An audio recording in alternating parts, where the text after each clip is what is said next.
Good afternoon, members. We have already formed a quorum. First item, outcome of the public consultation exercise on the Hong Kong Palace Museum project. Please invite the public officers to join us.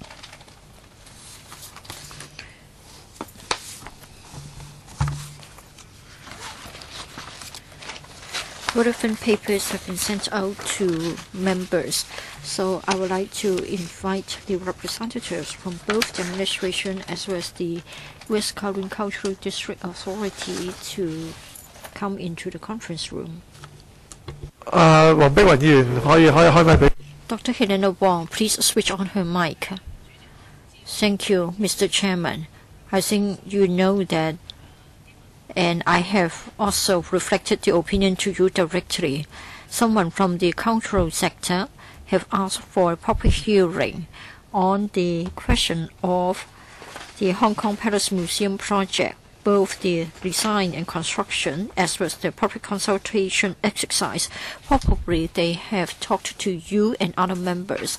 At our last meeting, there was a request to arrange for a public hearing.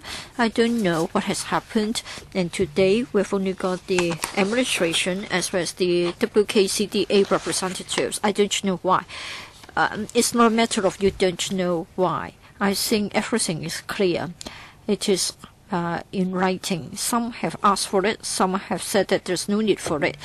How many are for, how many against? As the chair, I have to listen to members' views. At first, it was 6 against 6, and then on the following day, someone said that he got it wrong, and then it should be 7 to 5. Therefore, for the time being, there's no need to have a public hearing.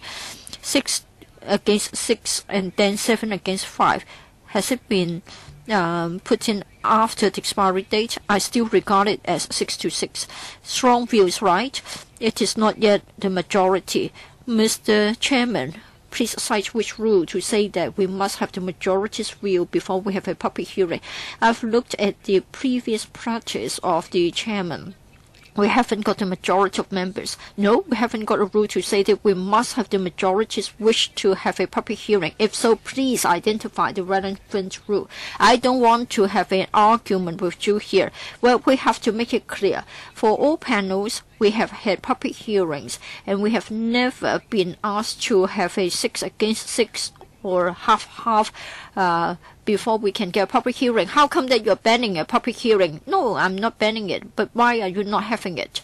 Well, we have asked for the reply slips to be handed in. We have asked for replies to be given before deadline. So if you talk about public hearings, I believe that you have been the chair of other panels or committees. I've asked you to cite the relevant rule. You are not able to give me which one.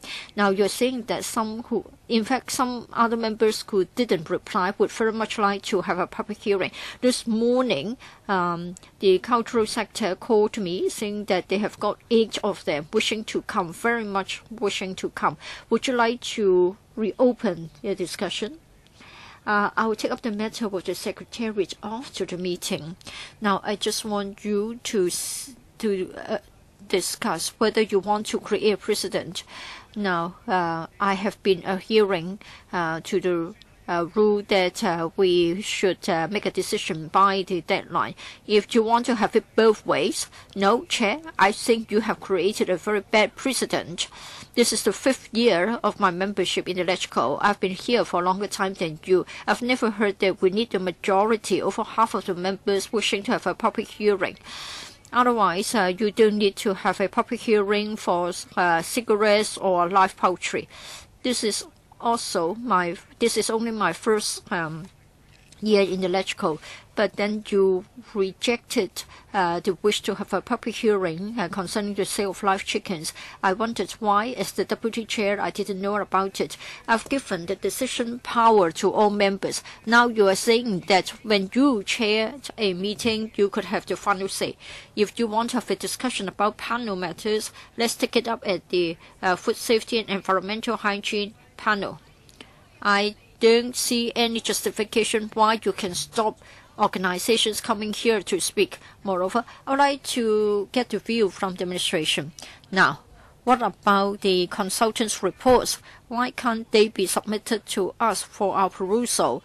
Why is it that you want us to go to the archive to read it stealthily? And then what about the design of the Hong Kong PM at Western Kowloon? I think the drawings were made in 2016, but how come that for today's meeting we haven't got the detailed drawings? We are only having a discussion about the public consultation. Are you colluding with the administration? Don't escalate the matter. I went to the archive to have a look. Well, regarding the numbers concerning commercial secrets, they've all been blocked. So you still have failed to fight for our interests. We still have to go to the library to read it. So you have not defended our right to information. You refuse to let us assert our right to know. I find it most regrettable. I urge the Secretariat to put it on record. Thank you. Let me give a reply. You have made very serious allegations. There's a need for me to clarify and give a response. First of all, you have said that you have been a member for 5 years. I believe that you must have come into contact with government documents, which can only be read in the library. No, not for this committee. Not until you are the chair, and things have degenerated into such a state. Let me finish first. I've respected you. I let you finish before I give a reply. Now, first of all, we have asked the administration to give the information to us. The administration said it should be behind closed doors. As the chair have asked for it to be produced, the chair, like all other members who are present, are being fair, and we have the same rights and powers. Prior to the reading of the documents, I didn't know as to which would be made available and which would be blocked. I also went to the library to sign an undertaking, so I don't know. Now, Tanya Chen, the deputy chair, raised her hand, right? Mr. Chairman, I have tried to do it under AOB because, according to the agenda, the first thing to be discussed will be public consultation exercise. Now, we have got the team here.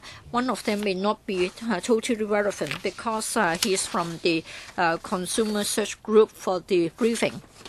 Well, Chair, you have said that you only became aware of the arrangements when you were there. Now, to be frank, I don't know what has been blocked. Once it has been masked and no one knows what it is about, I just assume that it's commercial sensitive information. I read all the 4 documents. I don't see why it should be so mysterious. I don't know why it could not have been made public. Now, everybody's here. It's a great opportunity. Chair, I think to be fair, I think you weren't able to make any comments, and then Helena Wong has made 2 comments in a row. So regarding this paper, of course, we read the documents. We found something tricky. We have given an undertaking, so I would say remain silent. There were dates and drawings, but then still I would like to make the comment that something is really tricky. And then on certain pages, the entire one is blank. We can only make a guess. For the words, you may have some words being blocked, blackened, and then when an entire page has been left blank, then it must have been a map or a diagram. I don't know about the nature of such papers. How come it's so mysterious? We have all, the public have given money to pay for it. So I really want to know about the nature of those things that have been blocked. Why can't it be shown? Can we not be shown the full document? Now, we have colleagues from the administration, so please tell us why we can only read the documents in closed-door sessions. And is it really commercially sensitive information? How come it's so mysterious? Can you give an account? Thank you, Chair.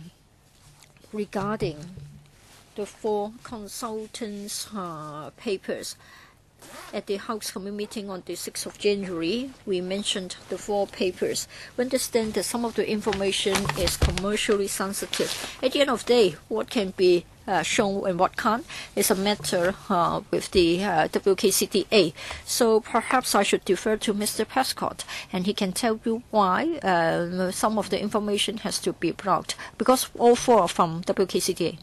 Let me just make 2 points clear. The reason we released the papers was very simple, to confirm what I told members at the House Committee, the sequence of the review of the MPV. We explained that it started in 2015, that it continued all the way through 2016, and then was concluded at the end of 2016. We also explained that the purpose had been to look at, first, should we continue with the MPV, and then secondly, if not, what other facility might be used, might be developed on that site. Those papers demonstrate exactly that. The information that has been redacted relates to assessment provided to us by the consultants that will affect our decisions in terms of the disposal of the site for commercial purposes. So there is absolutely no doubt that the information has to be protected. We don't want potential bidders to know what our thinking is in terms of the value of the sites, the potential revenue that could be derived from the sites, the amount of GFA that might be available on the sites. All of these are commercially sensitive information. So I'm afraid on that grounds, and again, consistent with our understanding of the rules as they apply for the release of such documentation, and we did check with the Secretariat, we redacted those parts. But we tried to keep as much information as possible to demonstrate to members exactly what I had told them at the House Committee in terms of the sequence of the review of the MPV site. And that's the only purpose behind the release of those documents. Dr. Helena Wong, you've raised your hand. Are you going to ask related questions? And Tanya Chan, I don't agree that the 4 reports can make a final decision on the MPV as to how much GFA is left. I think it's incredible. Now for the OCP, it's stated very clearly what the GFA is. I don't care what the size of the commercial areas are. Well, it can be up to 1 million square meters, and then 30,000 square meters will be used for the HKMA. And then you are talking about the generation of income. Sorry, in 2008, everything was stated very clearly, and suddenly today you're telling me that these are all confidential. I think you are tricking Hong Kong people. Now you're getting more and more mysterious, and suddenly all the figures are covered up. This is totally unfair. I don't understand how come the WKCA is getting more and more mysterious, and now people are more and more suspicious of you. And the so-called public consultation, I have numerous questions for that. I don't agree that information should be redacted. And for commercial GFA income, and how is it related to the diagrams and plans? Well, are you covering up all the charts? I think those are done by Rocco Yim, and you have to pay for that. Mr. Prescott? The honourable member is entitled to her opinion, but she's wrong. I'm afraid there is a lot of commercially sensitive information in the assumptions. The point to bear in mind is you have one design or you have a different design. Those designs have value. They have a commercial value to the potential bidder. Now, if we give that away, that means that we're giving away the basis on which we would negotiate the value of that site. Those are precisely the things that the consultants were asked to look at. They were to advise the board whether the alternate uses of that site, and let me stress, this site has never been funded out of the money that came from the public. It has to be developed either as a public-private partnership or as under the new BOT arrangements. It's not funded. Therefore, we have to look at the commercial viability of the site. That was what the consultants were asked to do.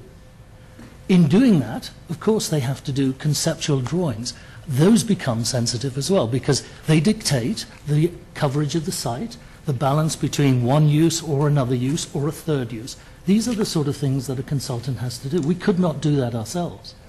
Those are very much commercially sensitive pieces of information because The board was being asked to take a decision. Should we go forward on this basis or that basis?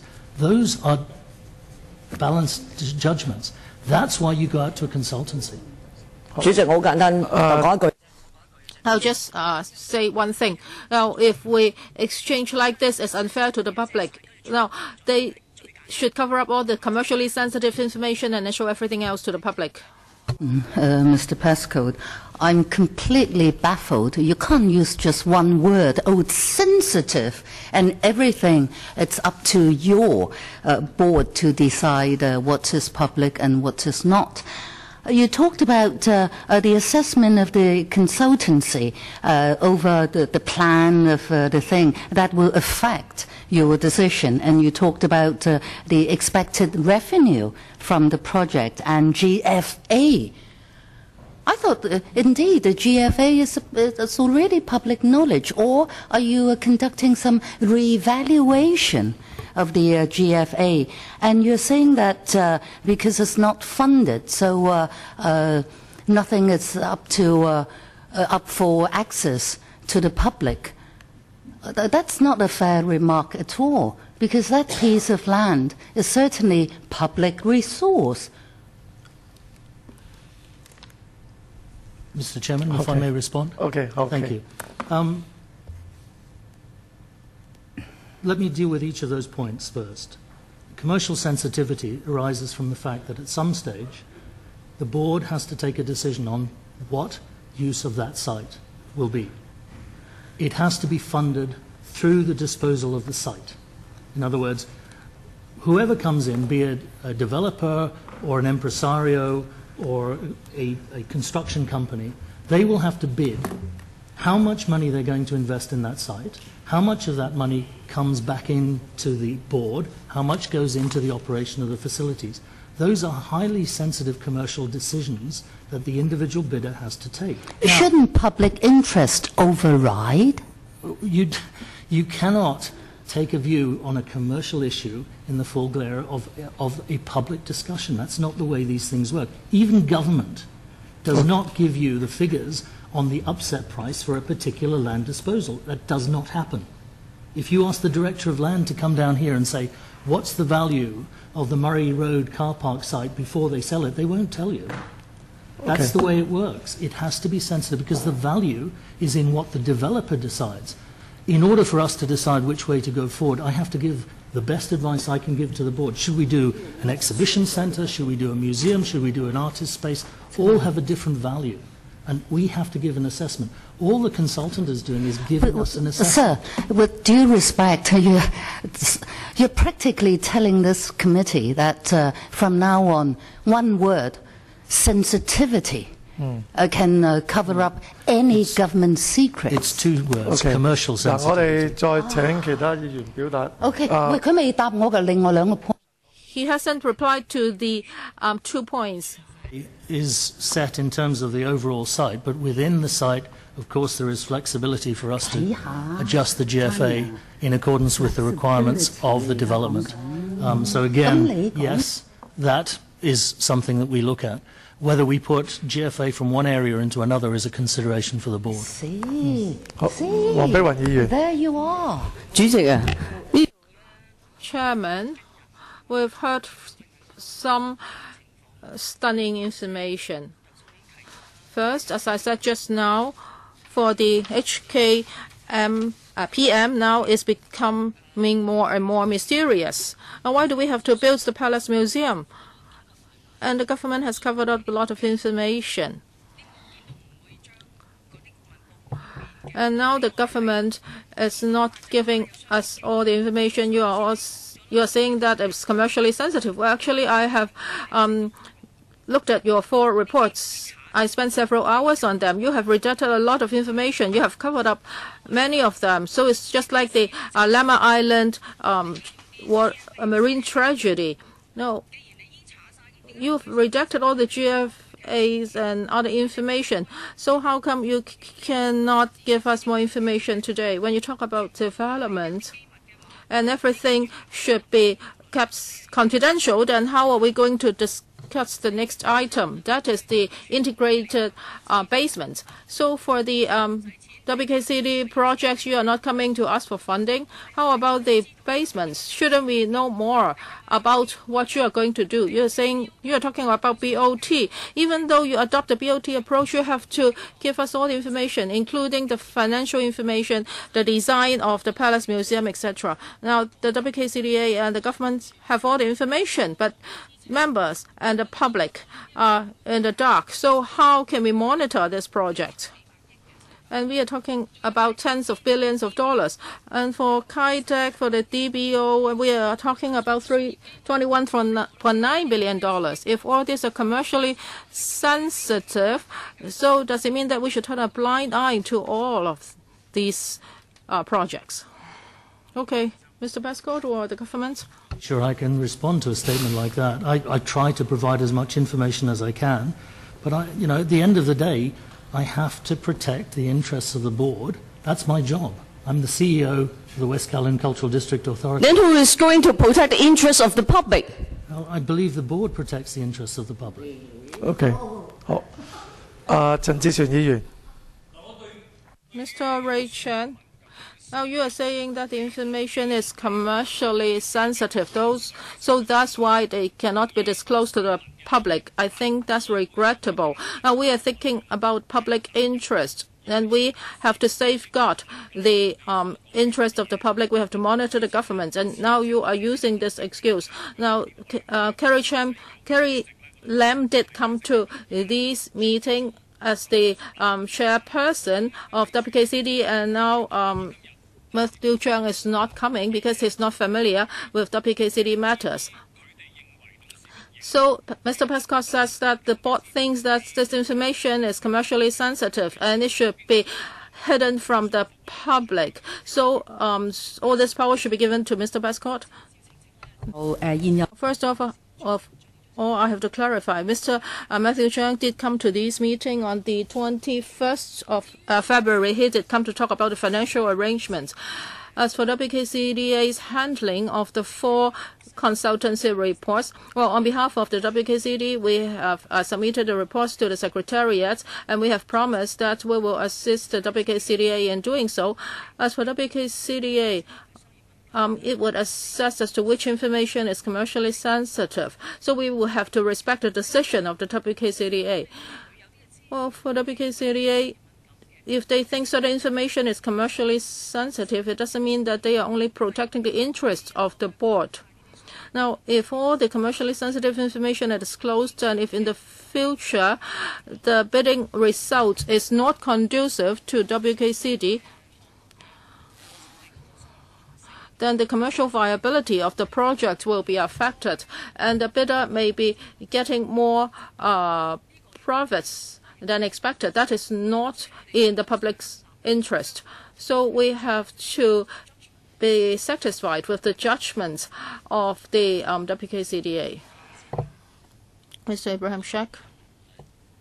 Benefit of the CEO here. I think commercial sensitivity have no place in the whole concept of West Kowloon Cultural District, first. And the reason is that we gave away this piece of property, which could have been built for housing, offices, commercial. But we went into and decided that this 46 hectares or whatever the area is, to give it to for the cultural complex. That is the first issue. So there's no sensitivity in terms of any commercialism of the area. So we decided, let me finish it, don't worry, I'm on your side, that this is the first and foremost. So anything in this particular site, the question is to have the Palace Museum in place of that particular site or not. This is the question. So when you talk about commercialism of the site, that's irrelevant. That is a decision made for this site to be a museum, whether it be a palace museum or what other museum. The other commercial areas have already been decided, and for the sake of the commercialism of the whole complex, GFA have been added onto the whole complex, the whole district. So need not worry about the commercial. So while you drag your feet into this whole consultation about commercialism, we take commercialism out of this whole thing, and we give the cultural definition a more definitive approach. So don't drag any argument on the sensitivity. In the first place, you don't want to know valuation and any analysis of commercial pricing is not a science, it's an art, moving from time to time. And so the question for this particular exercise is whether people want to have the Palace Museum or not. And from what you have in the paper in here, that it is desirable. So we do it. And you do it within the budget that you have been allocated. You're doing within the scope that you have to do. So this is why I'm here. So I don't think that there is any need to worry about commercialism or commercial secrets. For the future of the commercial area, of course, you don't need to tell the developers what the price is. Everybody knows very well. Most often, the government figures are always wrong, proven wrong. So you don't even need to worry. Don't put any figures in there. So I think that I support the results in here. Thank you, Chairman. OK，有冇回應？相信 Any response? I don't need to tell the developers the value of a particular site, but I'm not going to make it easy for them. And I must point out that part of this site is for commercial development. It always has been. The MPV originally, the exhibition centre now, will be a commercial enterprise, and therefore we have to have that regard. So you're absolutely right. The reason we're not giving it away is we don't want to make it easy for the developers. Chairman, while he replied to me, no developers take the easy way out because that is what is something called the competition. Yeah.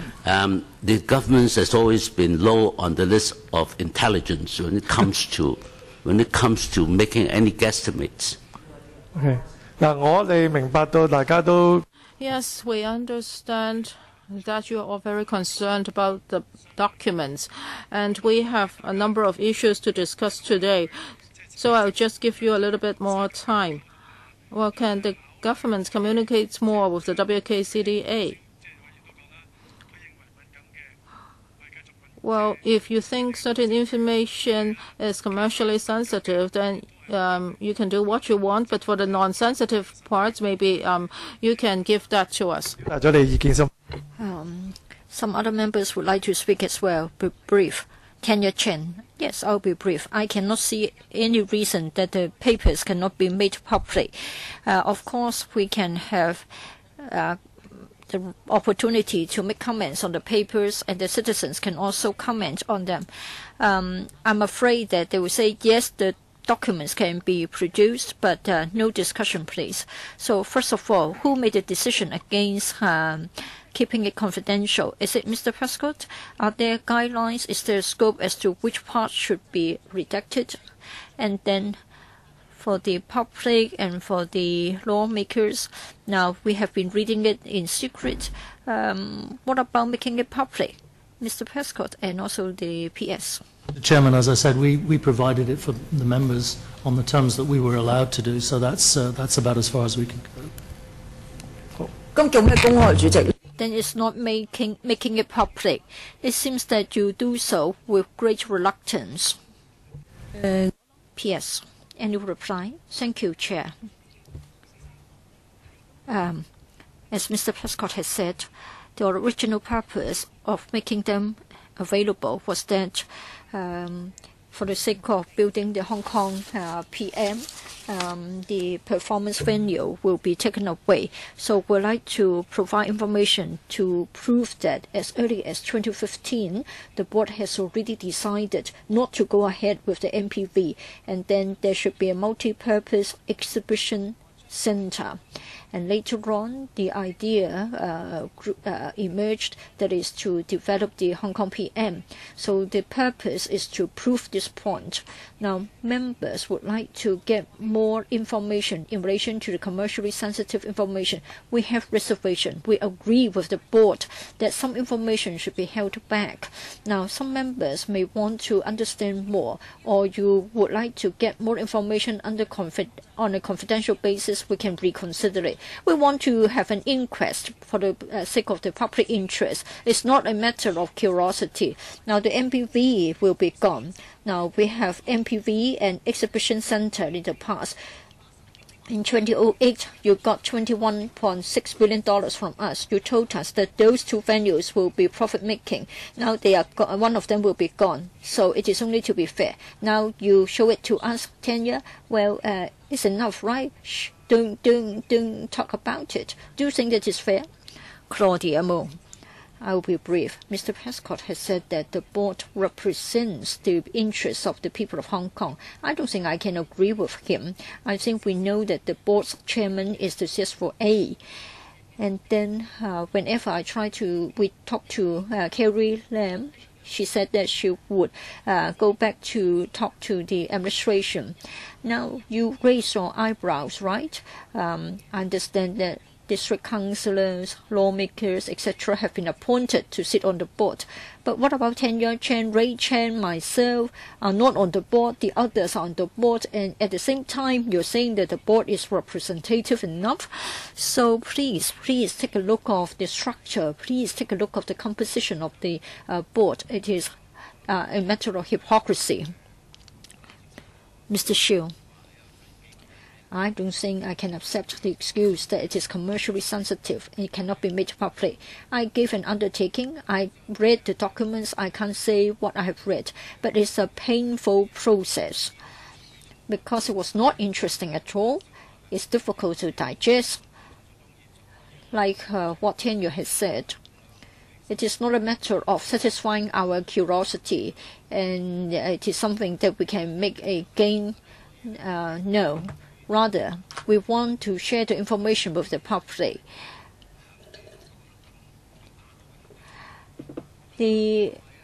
I'm not blaming the board for having such an attitude. I want to blame the HAB for standing on the same side as the board. For the WKCD, it's like in the feudal system that the land has been ceded to the WKCDA. Now, for the HAB, it allows the board of the authority to have its own way, whether something should be withheld, whether something should be redacted. You just let it do whatever it like. So I think the target should not just be on the board of the authority, but also on the HAB as well. In relation to the WKCD, the changes just have been so rapid. We have seen so many changes since 2004. Now we have Mr. Lynch, and his views have not been taken on board. So why did you recruit him? In the past, we wondered why he should be recruited, and then you tried to tell us that he's very capable. Well, you have already done the work, and there's no way that we can veto it. Now you're saying that there are certain things that we can't read. Now it started with a single developer concept, just like the case of the East Kowloon Sports Park. Now you are withholding the information from us. Are you able to convince us? Now we have the powers just because we have been mandated by the people of Hong Kong. Now you're restricting our powers. What can we do and what should we do? Should we take to the street? I think you have changed so much. So you are going entirely against what Mr. Lynch has said. Mr. Michael Lynch, your predecessor. Now, there was the exhibition center, but then in 2015 we haven't heard about the change. Tanya, have we heard about that? At that time, was Mr. Michael Lynch still with the authority? Well, had Mr. Lin's words have been taken on board, then we don't have to have this meeting and we won't have Mr. Prescott. At that time, Mr. Prescott was still the Director of Housing. He was still the Permanent Secretary for THB. Now, a lot of changes took place. Now, we want to read the documents. Just a modest request, you say no. So why don't we just sell off the WKCD to the commercial sector and we just reap the rental income and we can forget about it and we don't care about it. Now you're saying that you have some dealings with the business sector. You're saying that the commercial secrets would prevail above public interest. For the Kai-Tak Sports Park, the government has not been successful in getting approval. I think for the East Kowloon project, we have the design, build and operate model. It hasn't been tried before. Now for West Kowloon, now you want to make a change. What happens is that we are going to give up the land to somebody else so as to get the money. So it is a commercial decision. So is it a matter of the business sector intervening? We give the business world land, we selling it off so that we have money to survive. But then the land premium should have been part of our revenue. Now you say that this way is not viable. And we are made to sign an undertaking. You are treating us as if I'm a thief. I have been prosecuted for snatching the document from Eric Ma. If I do it again today, then I will be prosecuted again. Our powers and privileges have been abused by the administration. Now, are you asking me to invoke the PNP to get the documents? You may say that I'm making a big fuss out of nothing. I think it's better for us to adjourn the meeting. Helena Wong, Mr. Chairman, what we asked hasn't been answered. Now, some of the information has to be redacted, and we've been asked to give a very serious undertaking, no discussion, no mentioning at all. Who made the decision, Mr. Prescott or the Permanent Secretary or the Chairman? I want to know. But of course, today no one can give an answer. Let me give you the background. You mentioned my name. First of all, if you have been following the meetings all the time, you know very clearly that the request to get the papers came from the House Committee. At a House Committee meeting, Mr. Wu Chi-wai and our Deputy Chair, Daniel Chen, said that they would like to read the documents, the reports. I believe that members of the subcommittee would also like to read the report. Therefore, at the time, we talked to the administration, we raised the proposal. The administration communicated with the WKCDA, and then the Joint Subcommittee is the channel, the platform to make it available. So the proposal first emerged at a House Committee meeting, and I take it over as the chair of the Joint Subcommittee. Now, Permanent Secretary has said that she would like to talk to the WKCDA to see whether further information can be disclosed to the public. So, PS and Mr. Prescott, please. I asked who decided on redacting the figures, and we were asked to sign an undertaking. Who made such decisions? Okay. Mr. Chairman, I'd like to answer that question, if I may.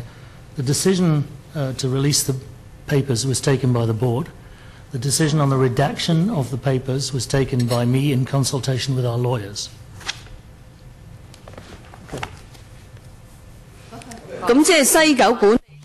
In other words, the board of the WKCDA had a meeting according to your legal advice of your lawyer, then you decided against making public the information. So you have redacted certain data. How come that with past redacted, you still withhold it, and you would only allow us to read the documents at the library? Is it a board decision? And my understanding of the basis of the request was to allow members of this council to see the papers, which is what we've complied with. We were not asked to do anything more.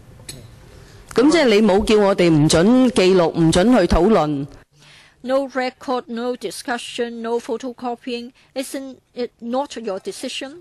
And no note-taking, no handwritten notes. Is it your decision as well? Who made the decision? Those were the terms on which we understood we should provide this information. So we've complied with the terms that we were invited to provide the information. 聽唔到你講乜喎？阿主席，你聽唔聽到啊？ I couldn't hear you. Chair, can you hear him? Chairman, we asked on what terms should we provide the information.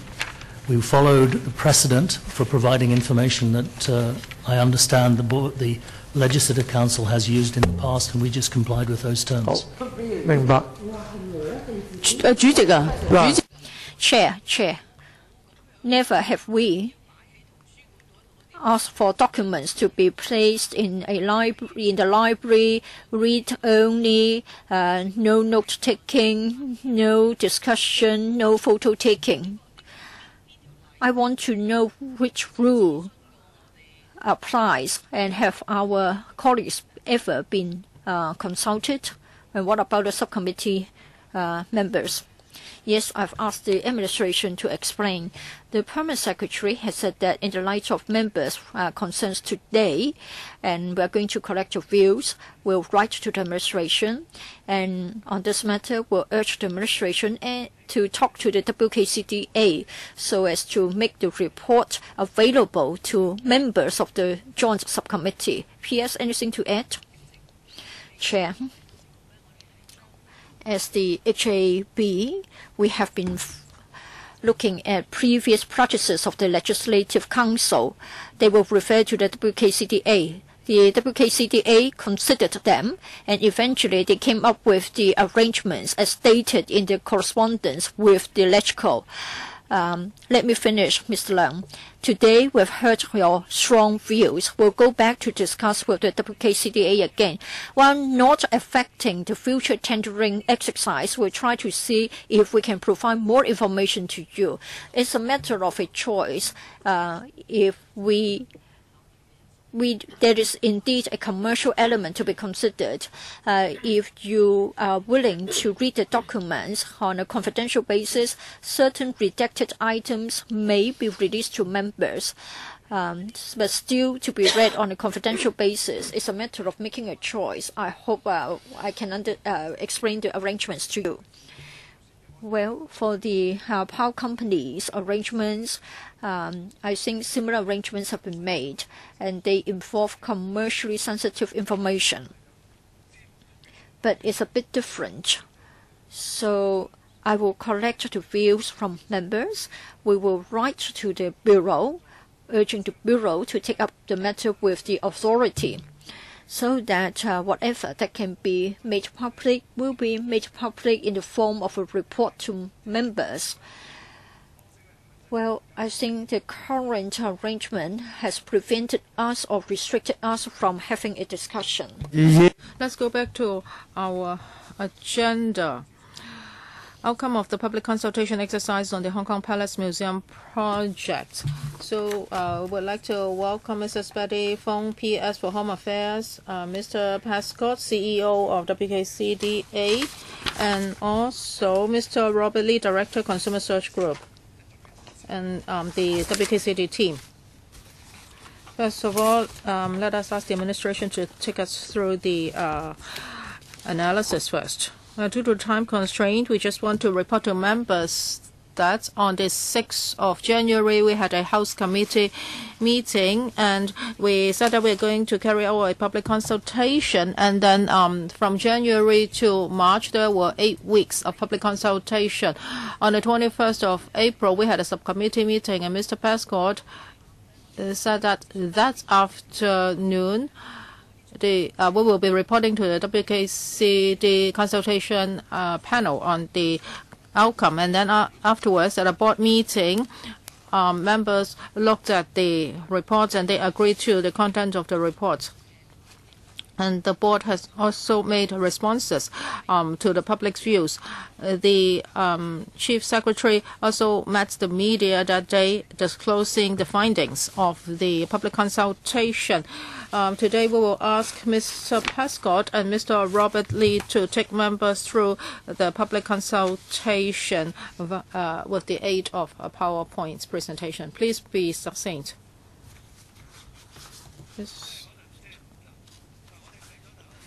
We have read the reports, but I would like, well, let us hear from the administration. OK， 主席、各位議員，咁今日咧我就會簡單咁咧會。Members, I would like to report to you on the analysis of views for the public consultation exercise.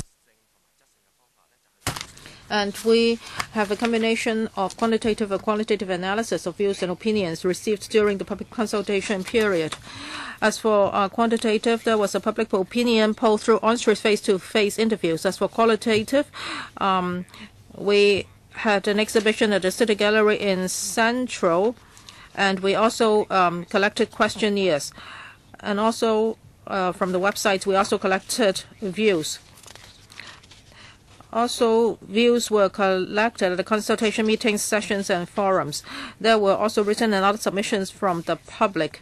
So there were different data collection methods, and then we have conducted an analysis of the results. Let me talk about the quantitative approach first. This is from the public opinion poll.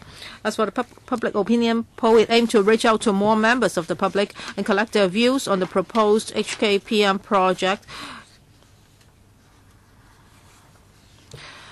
I'm sorry, the speaker is off mic.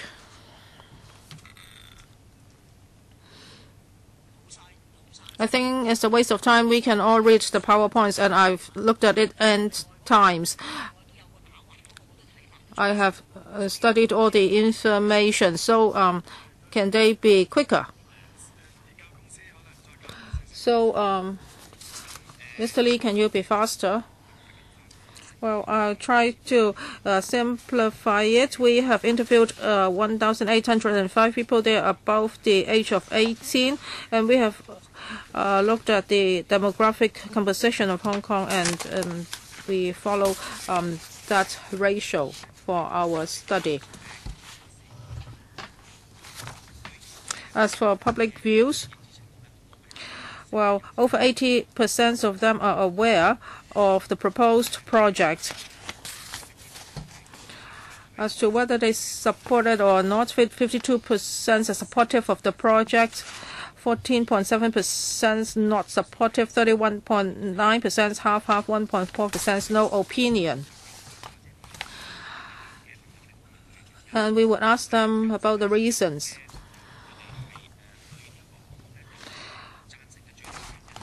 And about 52% of the public were supportive of the development, and they think that's because people can, this is of a good educational value, and it would facilitate learning and understanding of Hong Kong and China, and also it can attract tourists. It's a good place to go for Hong Kong people as well.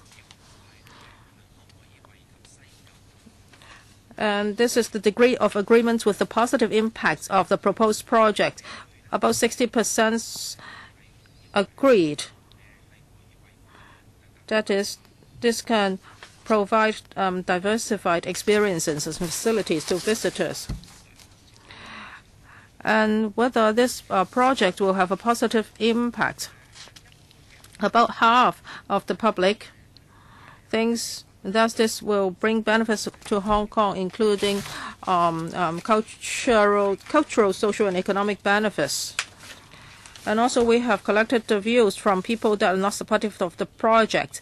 And some of them think that there may be too much resources spent on it. And some people think that there was a lack of public consultation.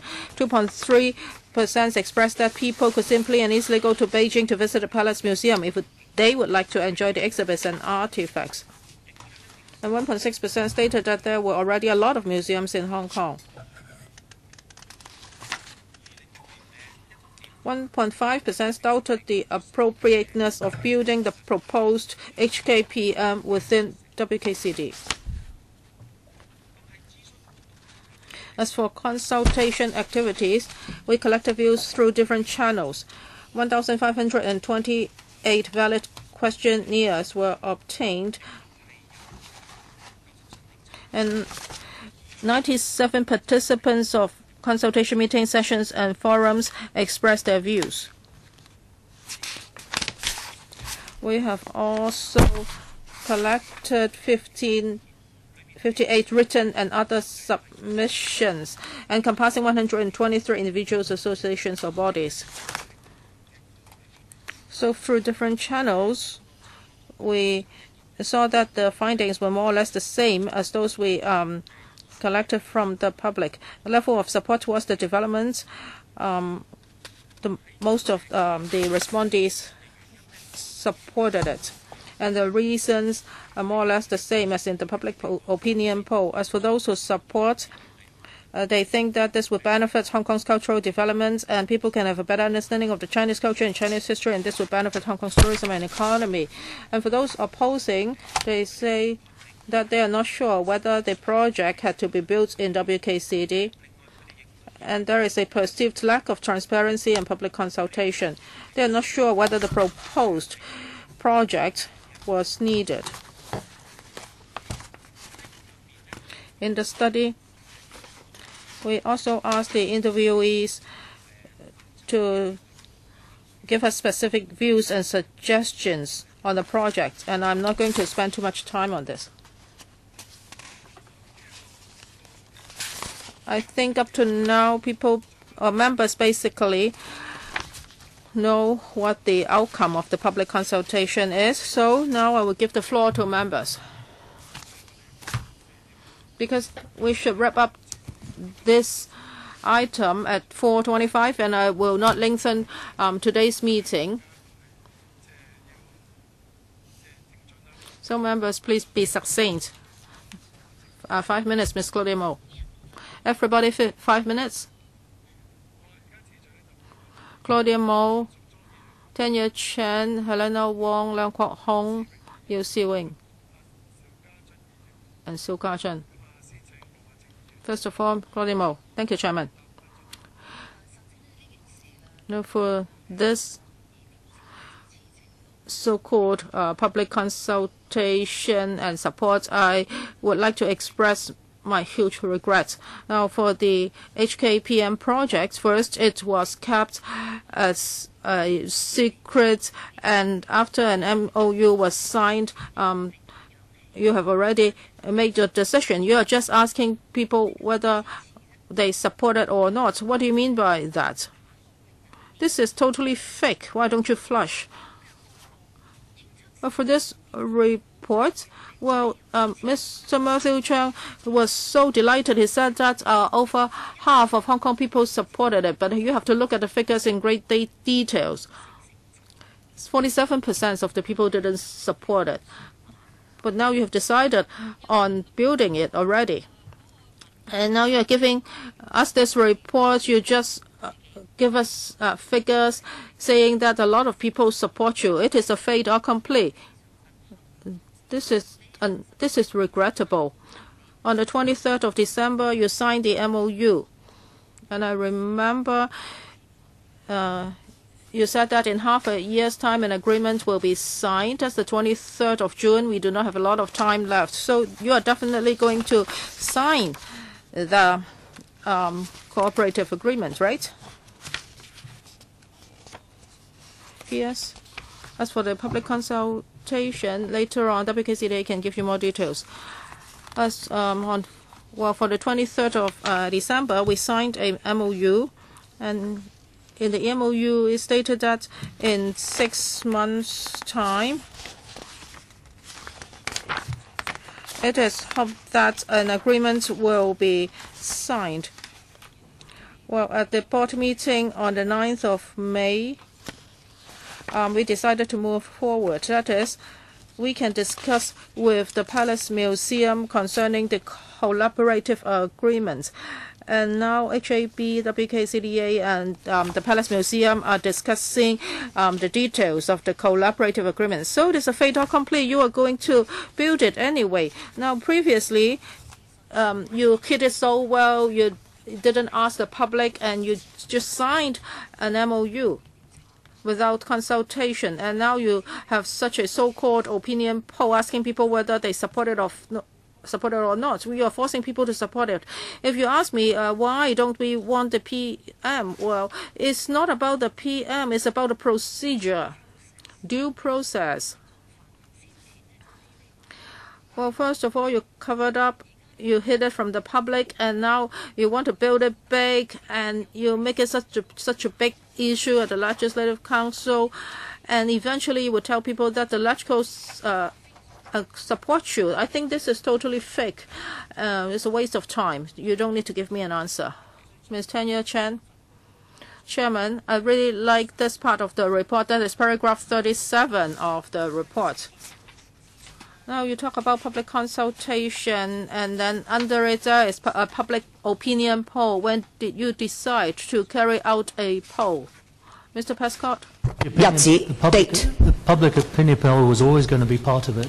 No. We felt that it was best to leave it towards the end so that people would have a chance to understand through the process of engagement exactly what we were trying to do, and therefore they would be better informed. 幾多號啊?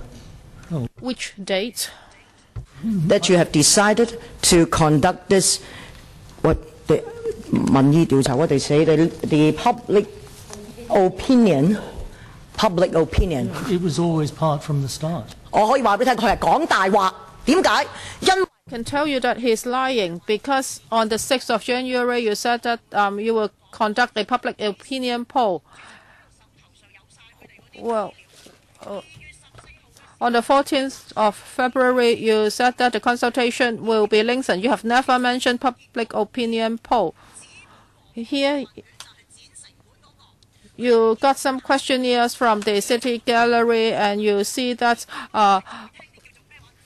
there were more or less the same number of people objecting and supporting it. So you add this qualitative survey, and now you have more people supporting it. I've been following the case very closely. You have never mentioned public opinion poll, and on the 14th of February, Matthew Chung took up the post and he said that the consultation would be extended. He's never mentioned the poll. And then after the consultation, you told people that there was a poll. The poll just lasted for 8 days, from the 28th to the 7th of March. And you saw that the questionnaire findings were not good. So you just suddenly came up with this poll. I think this is totally fake. Remember the last meeting? Suddenly we're told that you would disclose the consultation result in the afternoon, and you would adopt an open position. And why would you have an open stance? Because you've already made a decision. This is the fact. No matter whether it's Mr. Prescott or the PS or Carrie Lam, nobody has said that after signing the MOU, the museum will definitely be built. And you said that you will wait until the 23rd of June, but suddenly that is person Lau Kong-wah, the secretary, and this is in Hansard.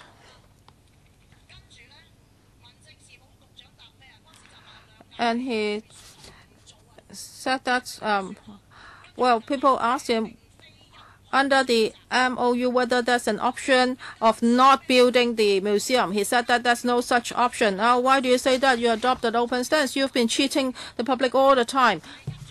You said that the poll has always been there. I really doubt it. I don't want to ask the research company when it started to do it. When I look at the awarded contract, nothing is mentioned about the contract. Well, they have discretion. I very much want to know when the decision was made. Now, the prima facie case is that I have reason to believe that Mr. Prescott told a lie. Object quite strongly to be called a liar in the Legislative Council. I do not lie to the Legislative Council. I would not lie, and I've never lied to this Legislative Council, so I'm sorry. I find that totally unacceptable. I do not lie, I will not lie, and I don't accept that comment. And hopefully you can submit some information and tell us and tell the public when you consider to take this, to conduct such a research. Since the honourable member clearly doesn't believe anything I say, maybe Robert can comment on this. 好，顧問公司或者我先 declare 個 interest 先啦。Let me declare interest first. I'm also a voter. Miss Tanya Chen, I voted for you. No, it doesn't matter.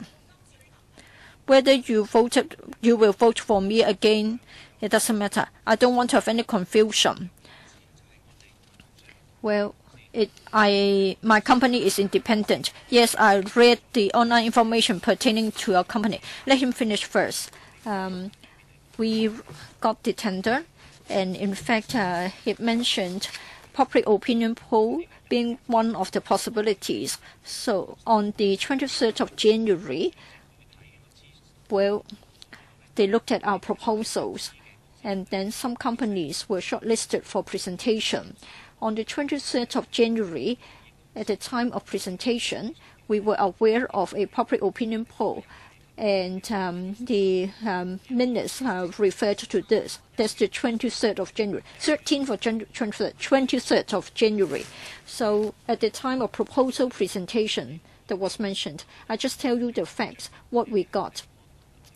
We do have our code of conduct. We have to abide by ethics. Your tender, the 16th of January, we received it. On the 11th of January, the public consultation started.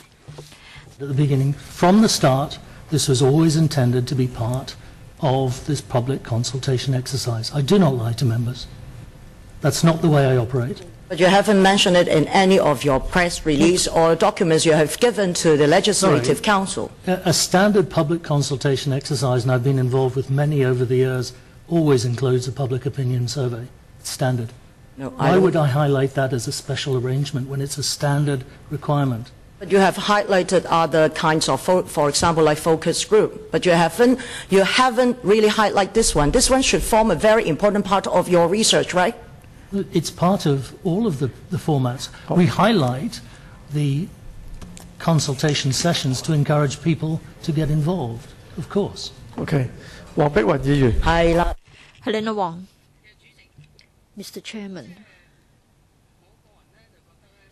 personally, the way I see it is that the administration and the WKCDA have been doing things in such a way that you are turning something good into something bad. Now, in fact, according to the consultation exercise, I don't think we have an overwhelming support to have the Hong Kong PM. In many cases, it's a matter of half-half.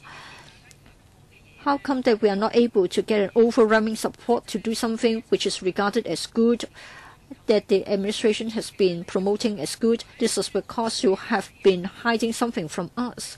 For the reports deposited with the library, you had it in September. The design, number of floors, which floor will showcase the jade artifacts, which one will show the ceramic artifacts. You have got them ready. But then at the City Gallery consultation venue, we got little information. And then you went to the street and then you asked someone on the street as to whether we would support the Hong Kong PM.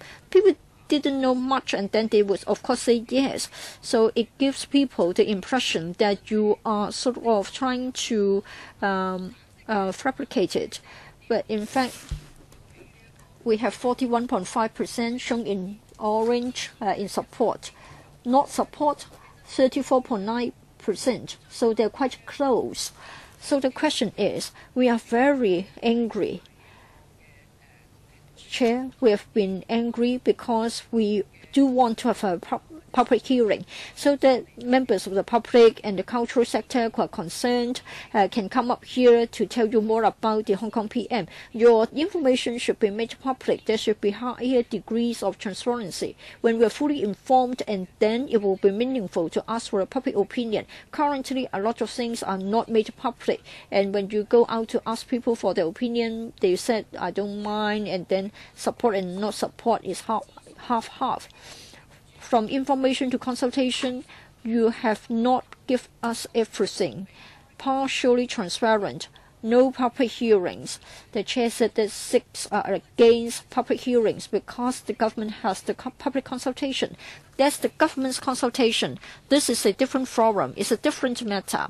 Now, if we start to destroy our own set up and not use the platform, then it's not good. All the 6 who were against the public hearing were members of the DAB. Is it because you have someone on the board? I will urge you not to escalate and aggravate the matter. You talked to me many times. You said that you would like to do it again in front of the microphone. I encourage you to do so. You can make your point. You don't need to escalate the matter. Chair, I'm using my time. You need to shut up, Chair. Chair, not all of them are DAB members. It's my time. You need to make up the time taken from my time. I am entitled to 5 minutes. I'm not having a debate with you. Clark, please give me back the time taken by him. You are taking my time. You let me finish first. Chair, is the government going to do the following? That is, for your concepts concerning the Hong Kong PM, the architectural design, what is to be housed on which floor, and how to go about it. Are you going to give us the full paper so that at this forum we can have a discussion? In the past, you have been talking about the bridge. You talk about the M+. You talk about the pavilion. Every time you showed us the drawings, you told us about your plan, everything was clear. The Joint Subcommittee had a full discussion before moving on to the PWSC. Now, for Hong Kong PM, yes, it will be funded by the Jockey Club. You may not need to come here for money, but still, the land belongs to the public of Hong Kong. It's about public money. So I don't think that for the Hong Kong PM, everything is so mysterious. It's the palace of mystery. In the past, every bit you have approached us. But here, for this public consultation, the public weren't clear, even though you might have somebody who is very good at market research, but then the public knew nothing about it. They just knew about the name. It's about the Palace Museum, and there will be artifacts. We knew so little about the Palace Museum. I think this is, when compared with previous projects on the WKCD, is very different. You have departed from the usual procedures. Permanent Secretary. Prior to the signing of the MOU, we could not have made an announcement. But everything since then has been made clear and public. Now, you can freely enroll at any of the consultation sessions. Mr. Prescott can supplement. In the future, we are also come back to you again. We are not yet ready with the design. Even the board hasn't looked at the design. So just like in the case of the LTC or the M+ Museum, we will be doing the same. I am worried. The CSA is the chairman of the WKCTA. He said that in June we have to sign the collaborative agreement. So I want to know whether the consultation with us will only take place after the collaborative agreement. The collaborative agreement will not talk about the contents of the design, because we need a lot of adjustments concerning the design, like how the floor will be used. The collaborative agreement will look at the framework, responsibilities, roles, as well as who will fund the project. There won't be the element of design. In future, there will still be many opportunities in the next 5 years about the design of the museum, hardware, software. We need to come back here to discuss with you. Thank you. All right, 6 minutes and 7 seconds. I have prolonged your time. Let me use my time to give a reply, because time and again you have mentioned the chair. On the 10th of May, we sent out the paper. Now we are approaching June. Today is the 29th of May. 19 days have elapsed. Repeatedly, I've told Dr. Helena Wong that she could always raise the matter. As to who remained silent, who were in support, who were against, well, everything can be checked with the Secretariat. You can check it. The members of the public can check the information. It's very clear. 6 were for, 6 were against. Those who were against, some were from DAB, some were not. Not all the pandemics, not all those who were in support were the same. I need to declare my position. I think that the Hong Kong PM is a good project. Therefore, I leave it with members of the subcommittee to say whether there should be a public hearing or not. Some were in favor, some were not. So I leave it in your hands. On the 10th of May, you received the reply slip. Basically, the majority of you have responded, indicating your wish. I don't think I can just tell the Secretariat that, well, the outcome is ready, it is 6 against 6, and then later on someone said that he got it wrong, and then it became 7-5. Someone didn't agree with the outcome. I don't think I can sort of do it afresh. I think procedural-wise, I should not have done that, and I shouldn't do that. That is doing it again.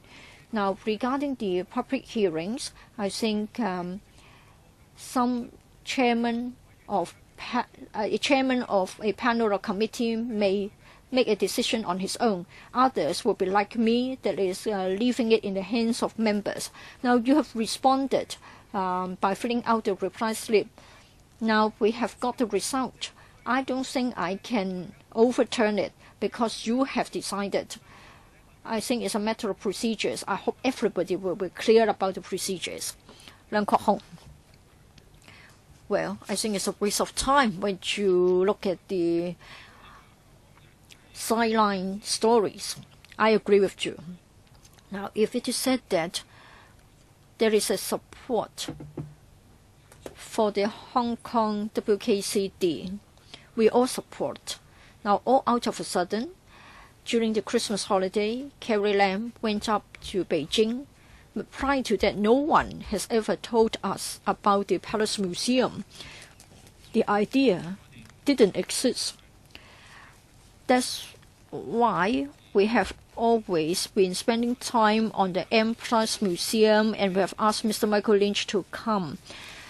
Now, it seems that you are treating us like children.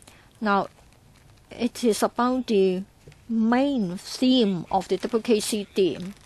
Well, the Taipei Museum is much better than the Beijing Museum in terms of the artifacts.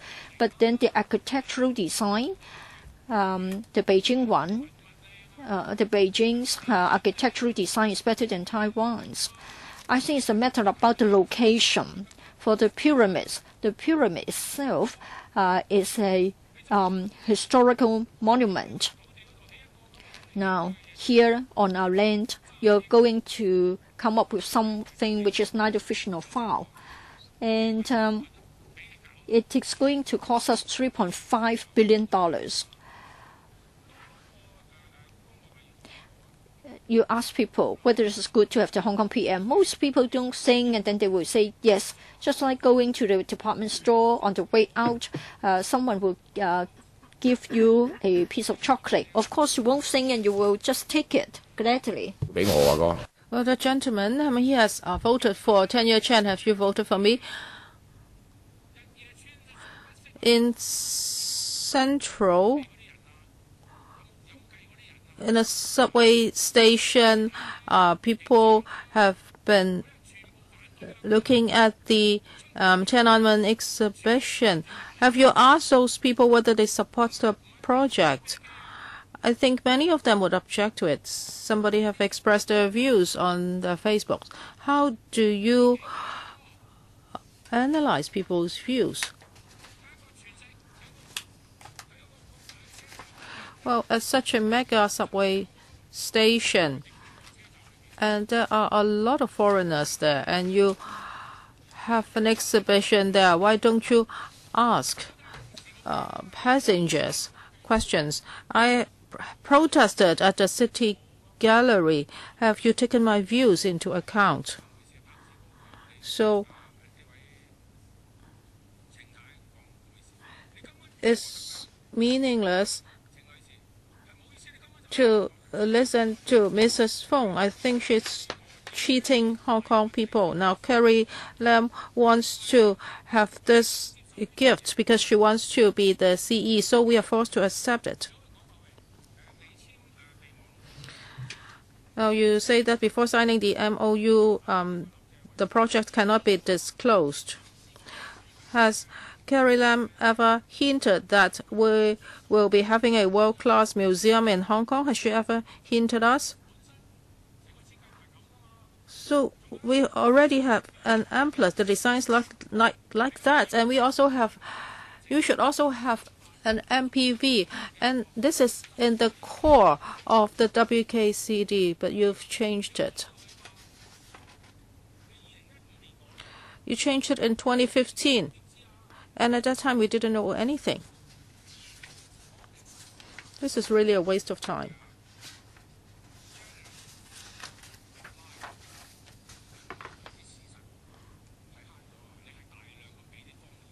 You are just giving us lies.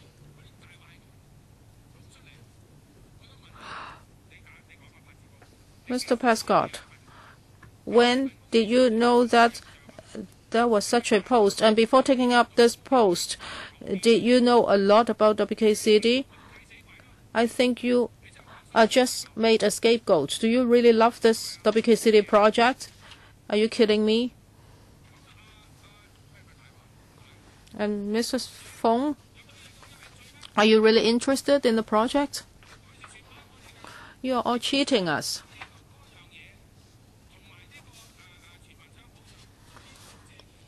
So for the WKCD and the Universal Retirement Protection, they all become Mrs. Carrie Lam's assets.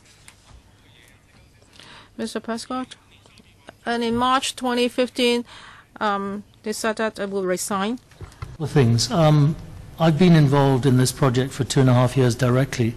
I've been aware of the project since I was in Tourism Commission, which is probably about 15 years ago.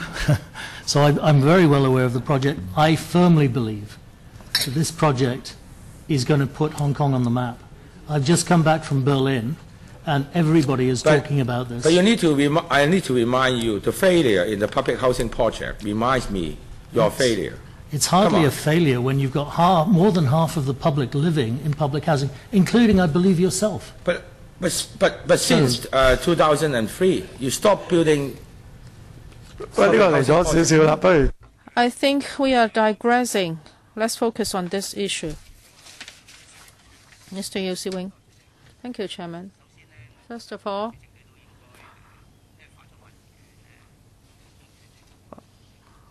about the public hearing.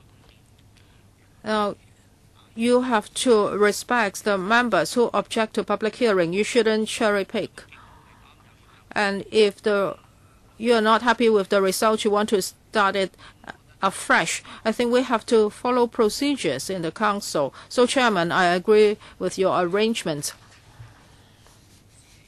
I have some questions for the government. Some members said that for people who oppose and support, the numbers are more or less the same, but you are just looking at the qualitative survey. But if you look at the quantitative survey,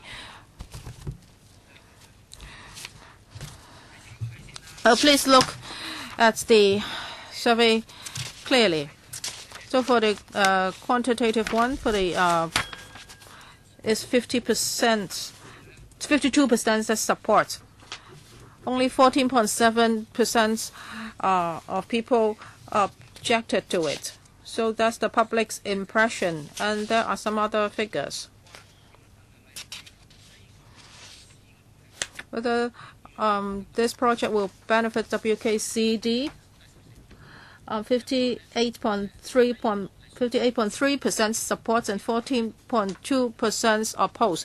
So WKCD need more elements. We have spent $21.6 billion on WKCD. We don't want it to become a white elephant project. We want to put in more resources so that WKCD can be successful in terms of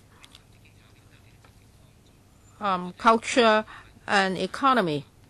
I think the public has been objective, and this figures reflects the genuine situation. As for the qualitative survey, is there a difference? I think it's because of the views of the organizations. They may be looking at the issue from different perspectives, for example, from professional angle or from the angle of their own roles.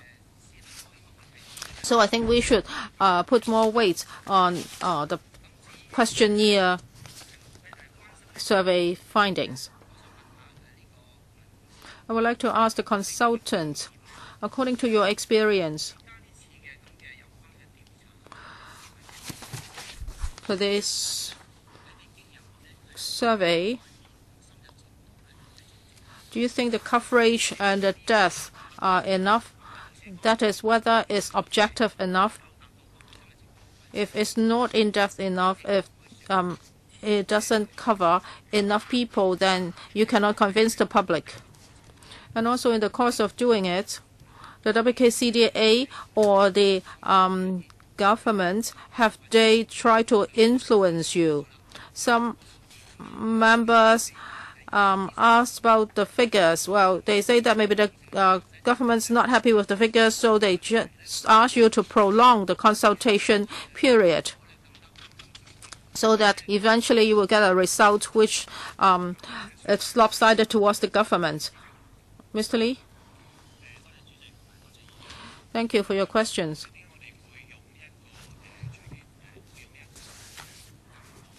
We interview people on the street. So it's like other public consultations. We need to consider what methodologies to be used to collect public's views, because we want the views to be more representatives. And also for the views we collect, they are related to a museum.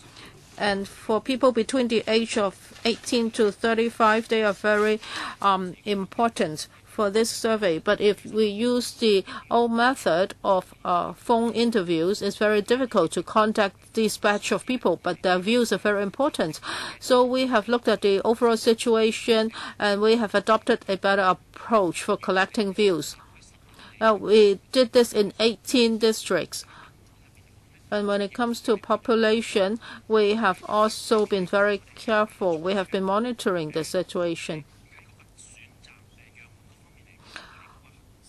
Well, for sampling, we have to be objective. We have to look at gender and age, as well as employment and education conditions. So we can't just look at a person and pick him randomly. We have looked at the demographic information issued by the Census and Statistics Department.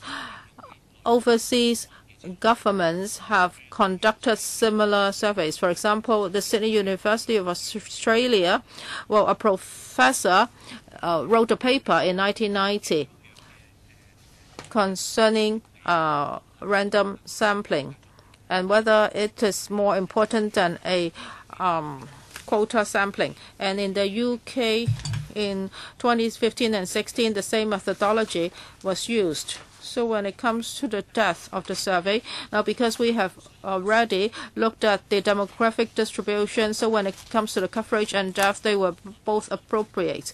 And we are an independent consultant. We designed the questionnaire in the independent manner, and we also did the analysis independently. But of course, we have to communicate with our clients. We need to understand whether we can meet the needs of our clients, but we do everything independently.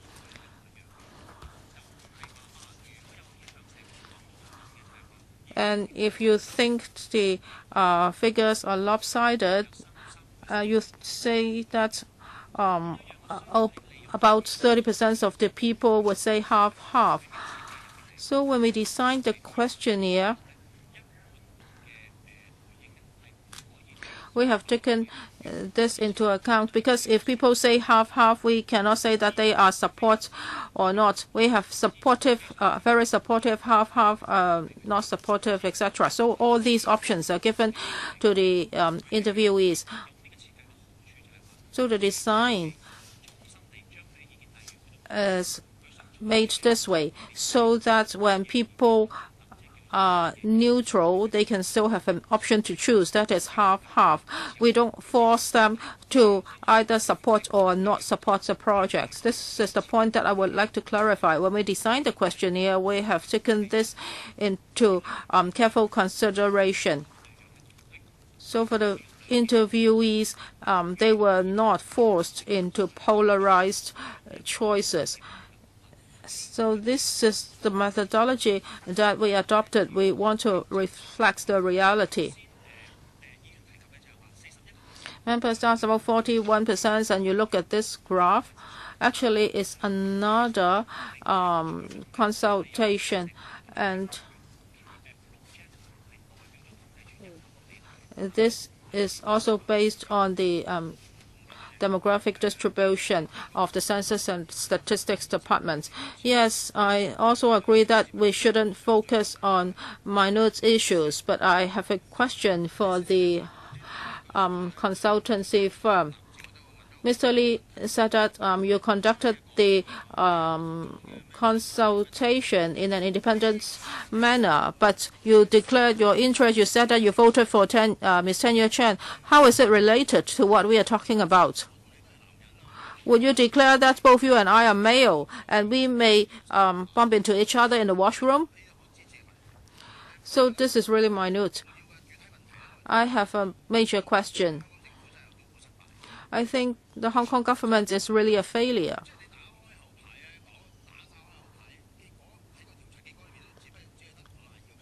Well, you only have 52% of people who are supporting you. You have already made a lot of efforts, but you only get 52% of the people supporting you. So don't you consider it a failure?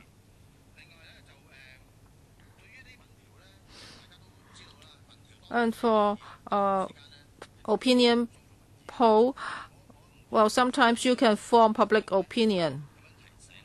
A person reminded me,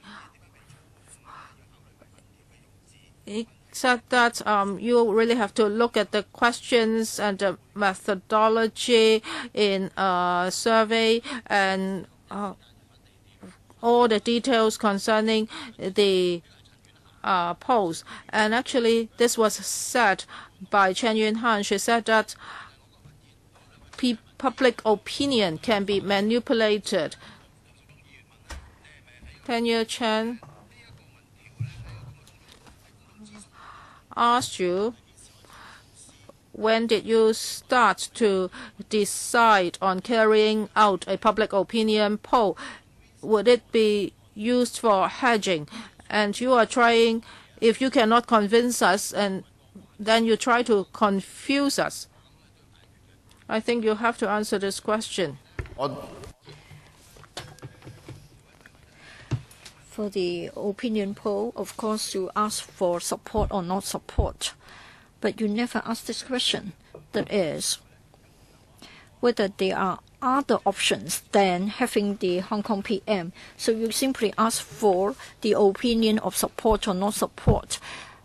In fact, we did ask for having another museum, like Museum for Bruce Lee. Now, you never ask such a question. You only ask the interviewee as to whether they support or not. So when you conduct such an opinion poll, when you have such a watertight exercise, but despite all that, you have only got 52% who are in support. It is really ugly. Let me comment on the assumption of Mr. Shiu. as the Hong Kong SARG, we have referred the project to the WKCDA. We have never interfered with the public consultation exercise. Therefore, we respect the independent consultation carried out by the WKCDA, and it was carried out by an independent company. 52% were support, and then another percentage were not in support. We trust the outcome and will respect the outcome. Yes, Sis G. I think it's important to point out that all 4 channels that we looked at consistently had more people in support than opposed. So it's not just one channel that we're looking at. And I think it's important also to bear in mind that, yes, you're quite right.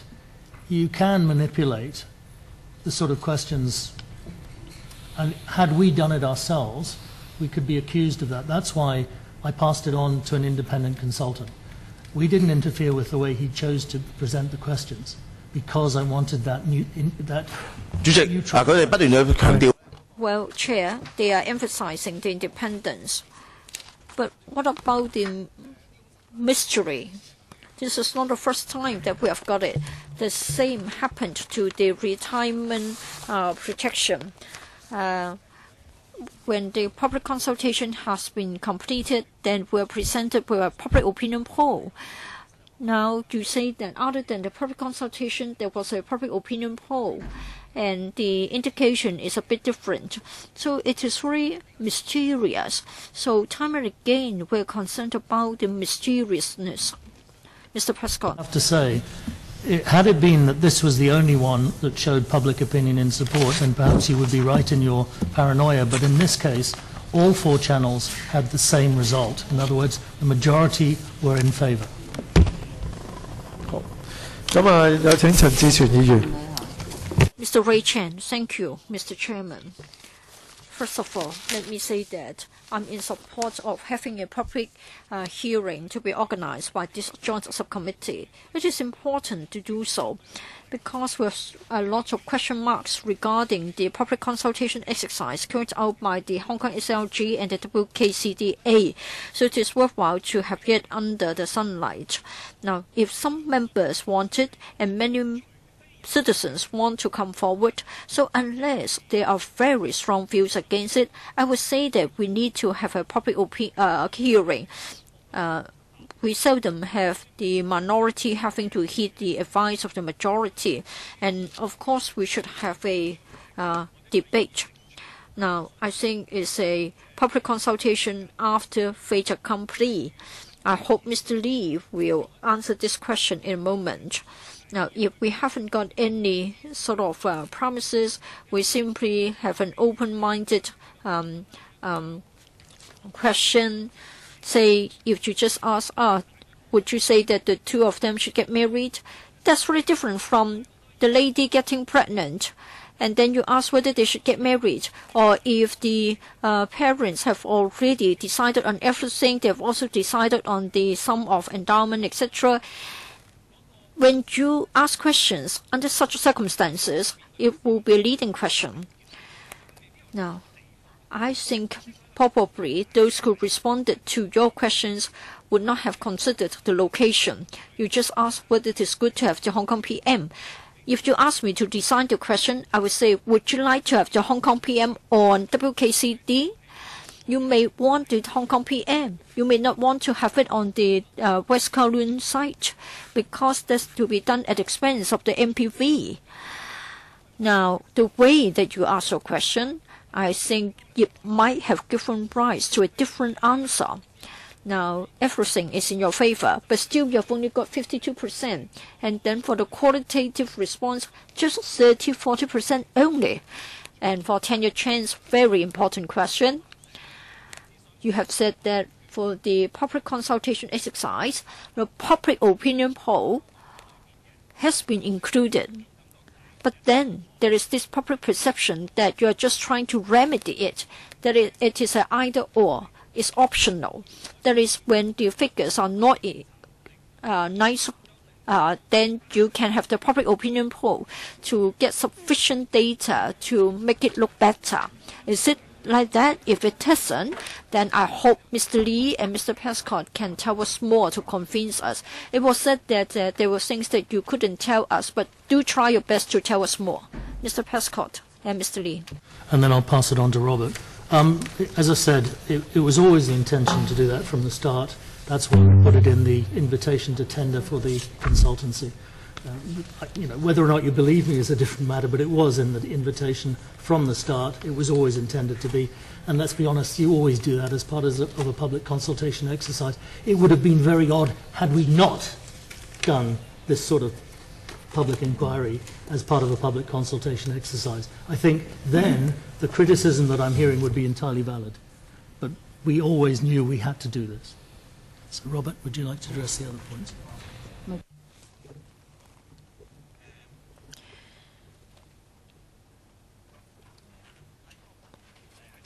Well, for the questionnaire, we also asked as to whether it would benefit the WKCD experience.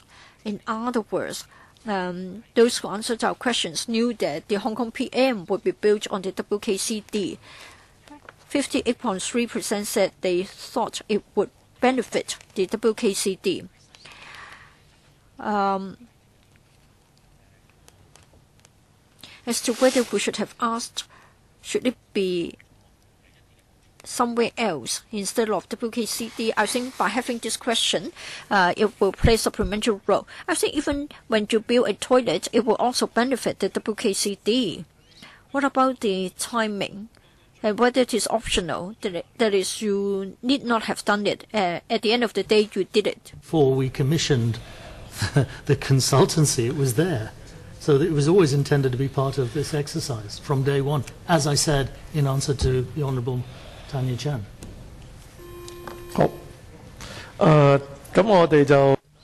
All right, that's it for the first round of questions. For the second round,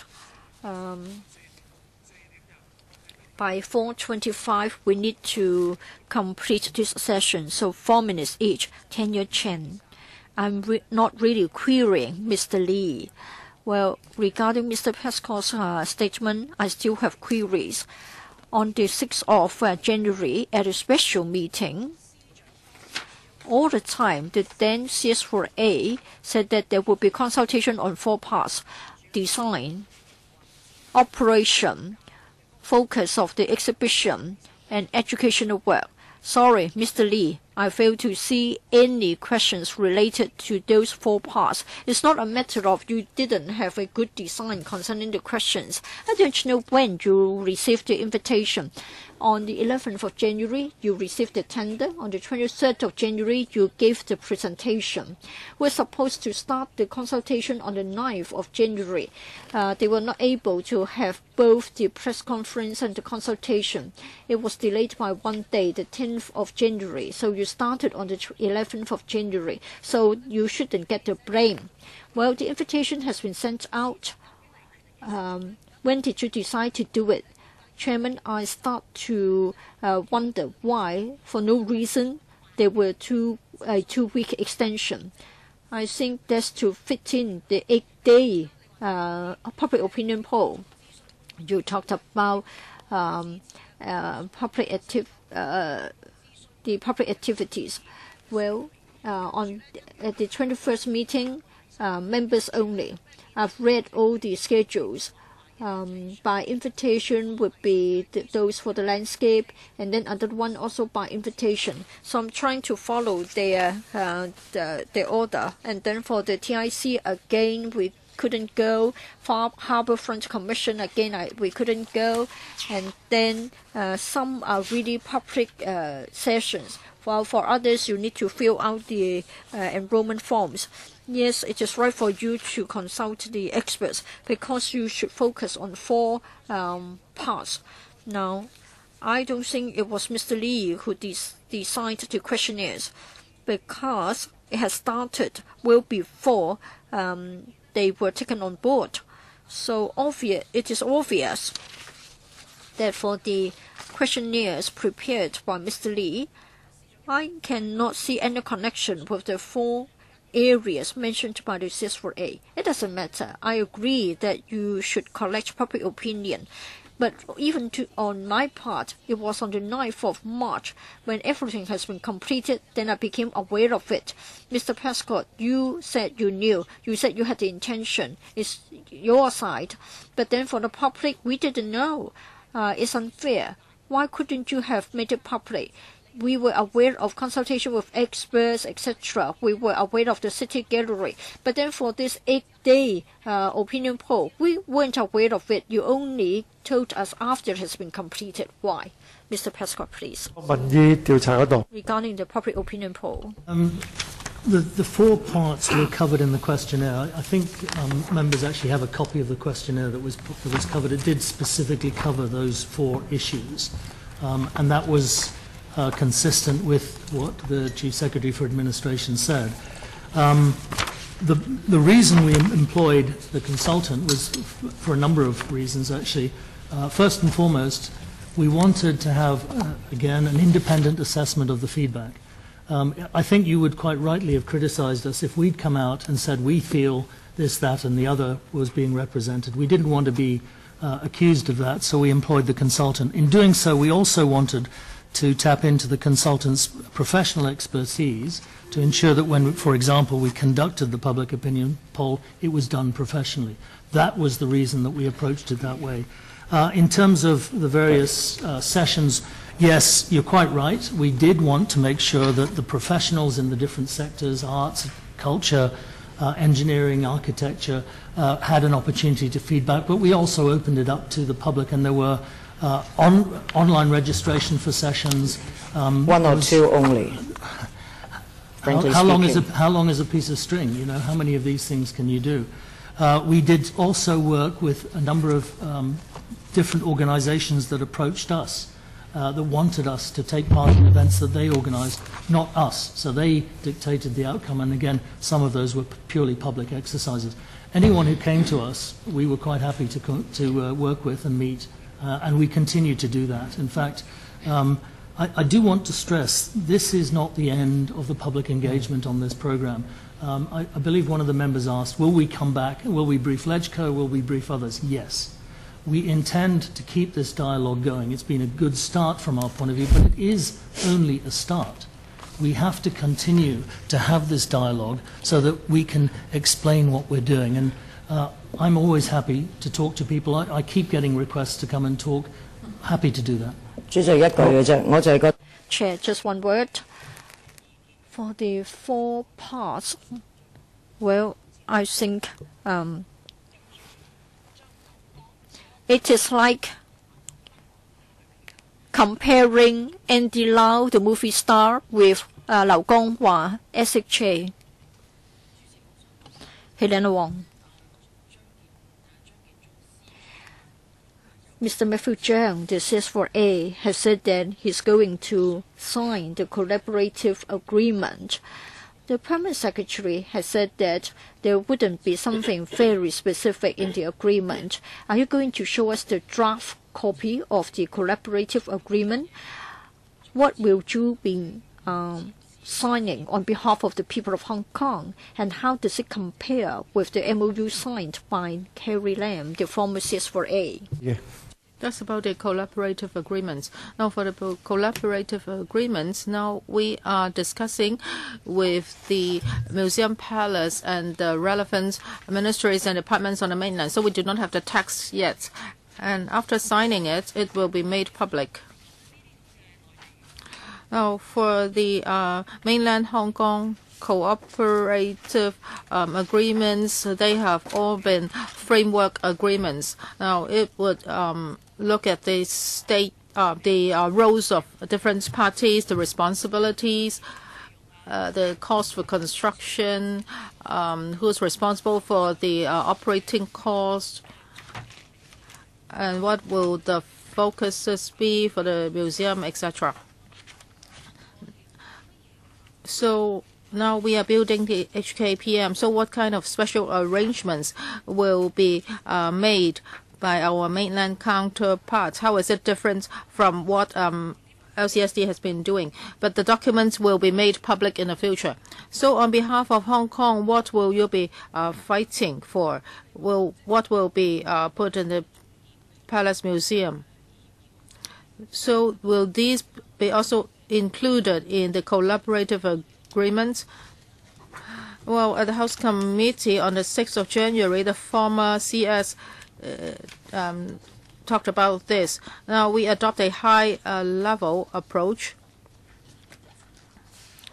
Well, we have been cooperating with our mainland counterparts on various exhibitions in Hong Kong, but now we are talking about Palace Museum.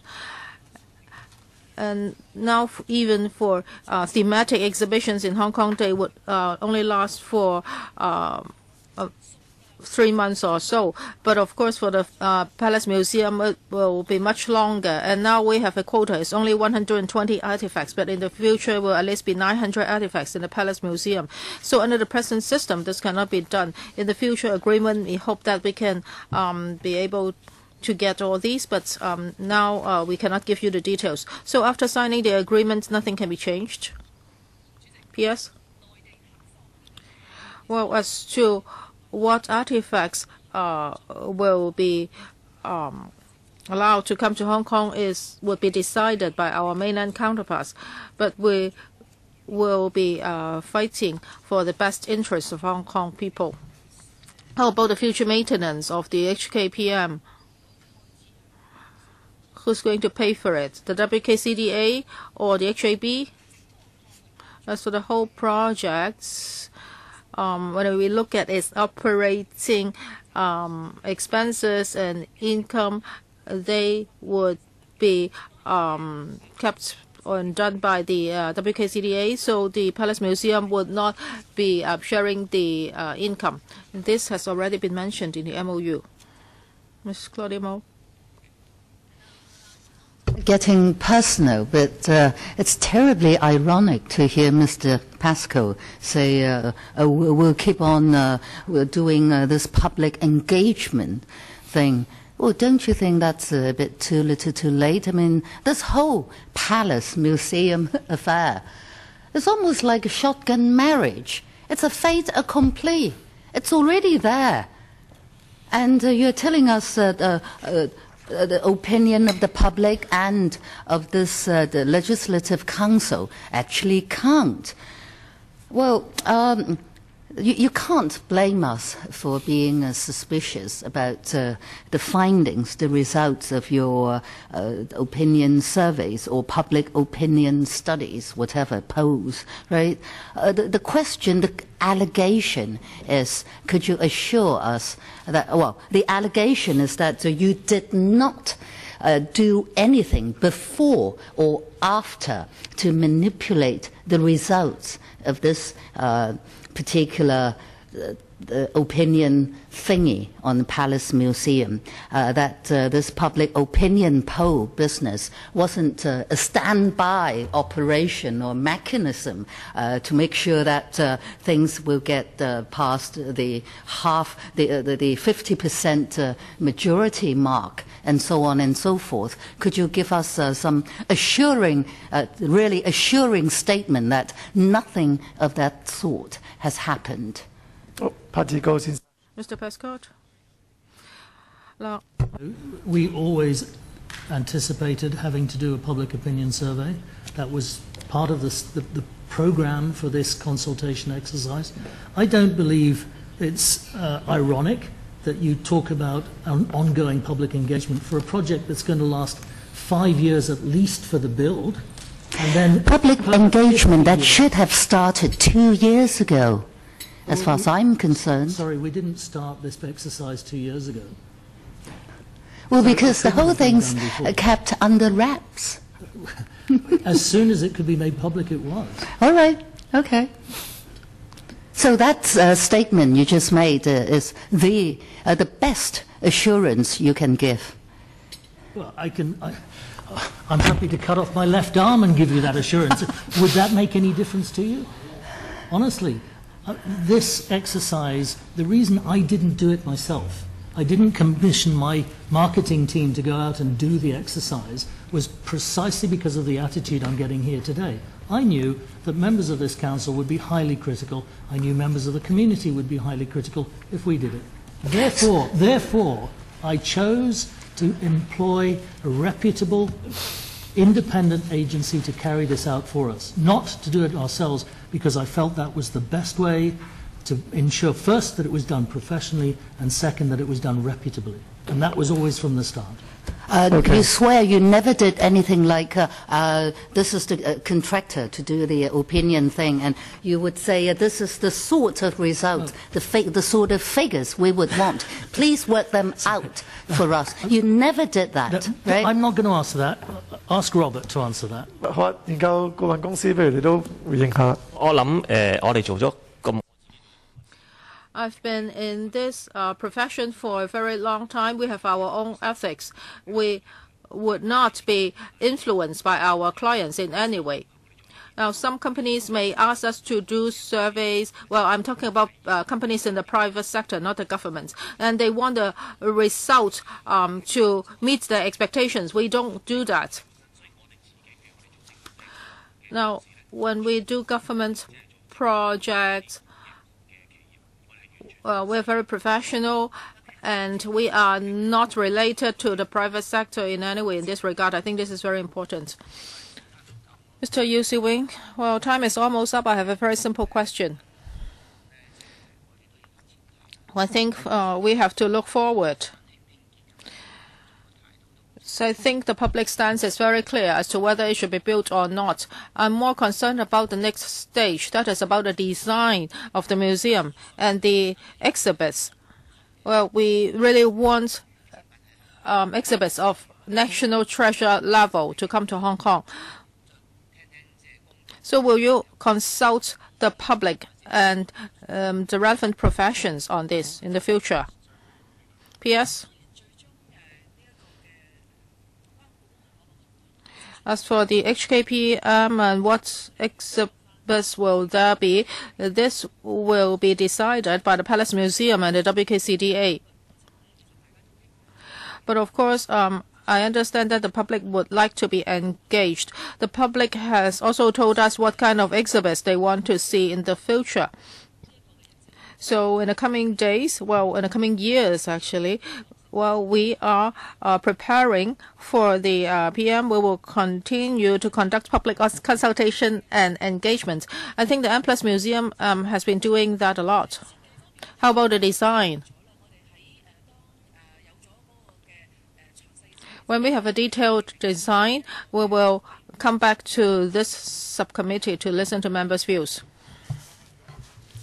Yes, they will come back.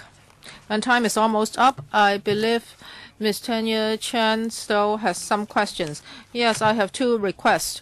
First, I have gone online and I only saw the bracket 2 qualitative survey questionnaires, and that's also a deadline for the questionnaires.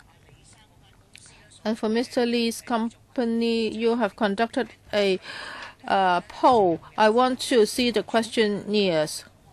Can those also be made public? Because I don't think names are put on them. And secondly, how about the date? When was the tender issued? Was it open? Were there other competitors? Can you give me this information? So you want the raw data? Yes, and when did you hire the consultants? Why didn't you ask the universities to do it? Who's going to answer this question?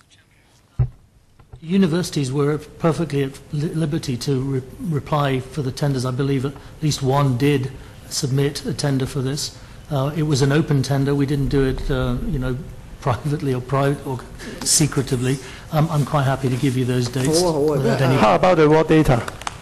You want the questionnaire data, the information? What do you want? Regarding the survey, opinion survey, the questionnaire. Yeah, exactly. Sure. The answers, because I can only get all those questionnaires that you have finished at the city. It's okay. Yeah, I would like to have all these data as well. And regarding the tender, because I can't see any information on the website, so I hope that you can provide us with all this information. And I also can't see the awarded contracts as well. So I would like to have the data as well. Okay, now there are two questions. First, about the procedures and the timetable concerning the consultants. And second, the raw data and the questionnaires. She wants to see every questionnaire. Yes, maybe Mr. Lee can answer the question. Now, for questionnaires, we don't have that. We use a palm, an electronic palm, to do it. Now, we did an interview on site and we input into the palm immediately. So we didn't use written questionnaires. We had to protect the privacy of the interviewees. So for the raw data, we would know the answers that people gave and the profile of that person, but we do not have the information of the individuals. We do not need the information of the individuals.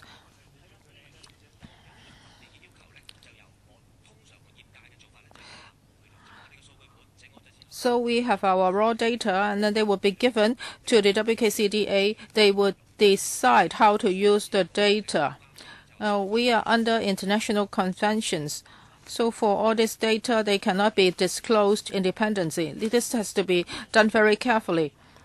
So they can show you the database, but the information concerning the individuals cannot be disclosed. Yes, I think that can be arranged. Mr. Prescott. I think that's fine. Okay.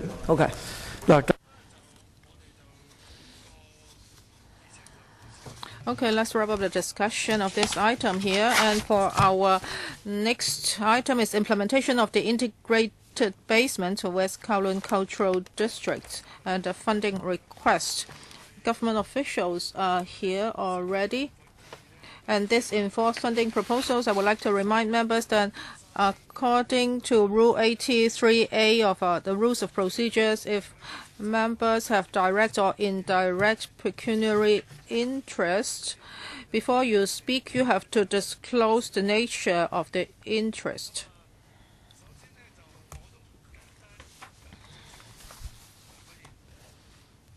Now the government officials are coming in.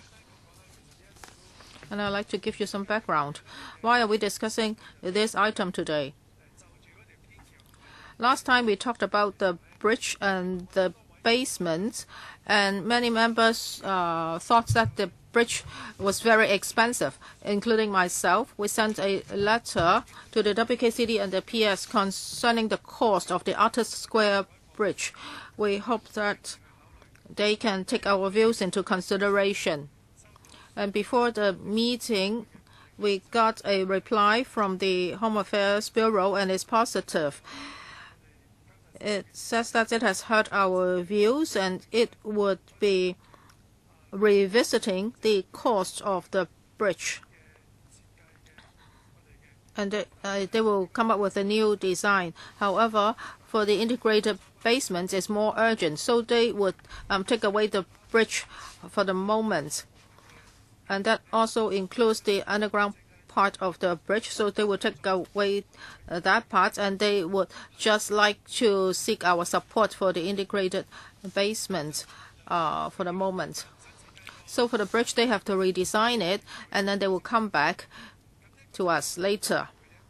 So today we are just talking about the basement. So can the PS give us a brief introduction? Yes, we won't have a PowerPoint presentation.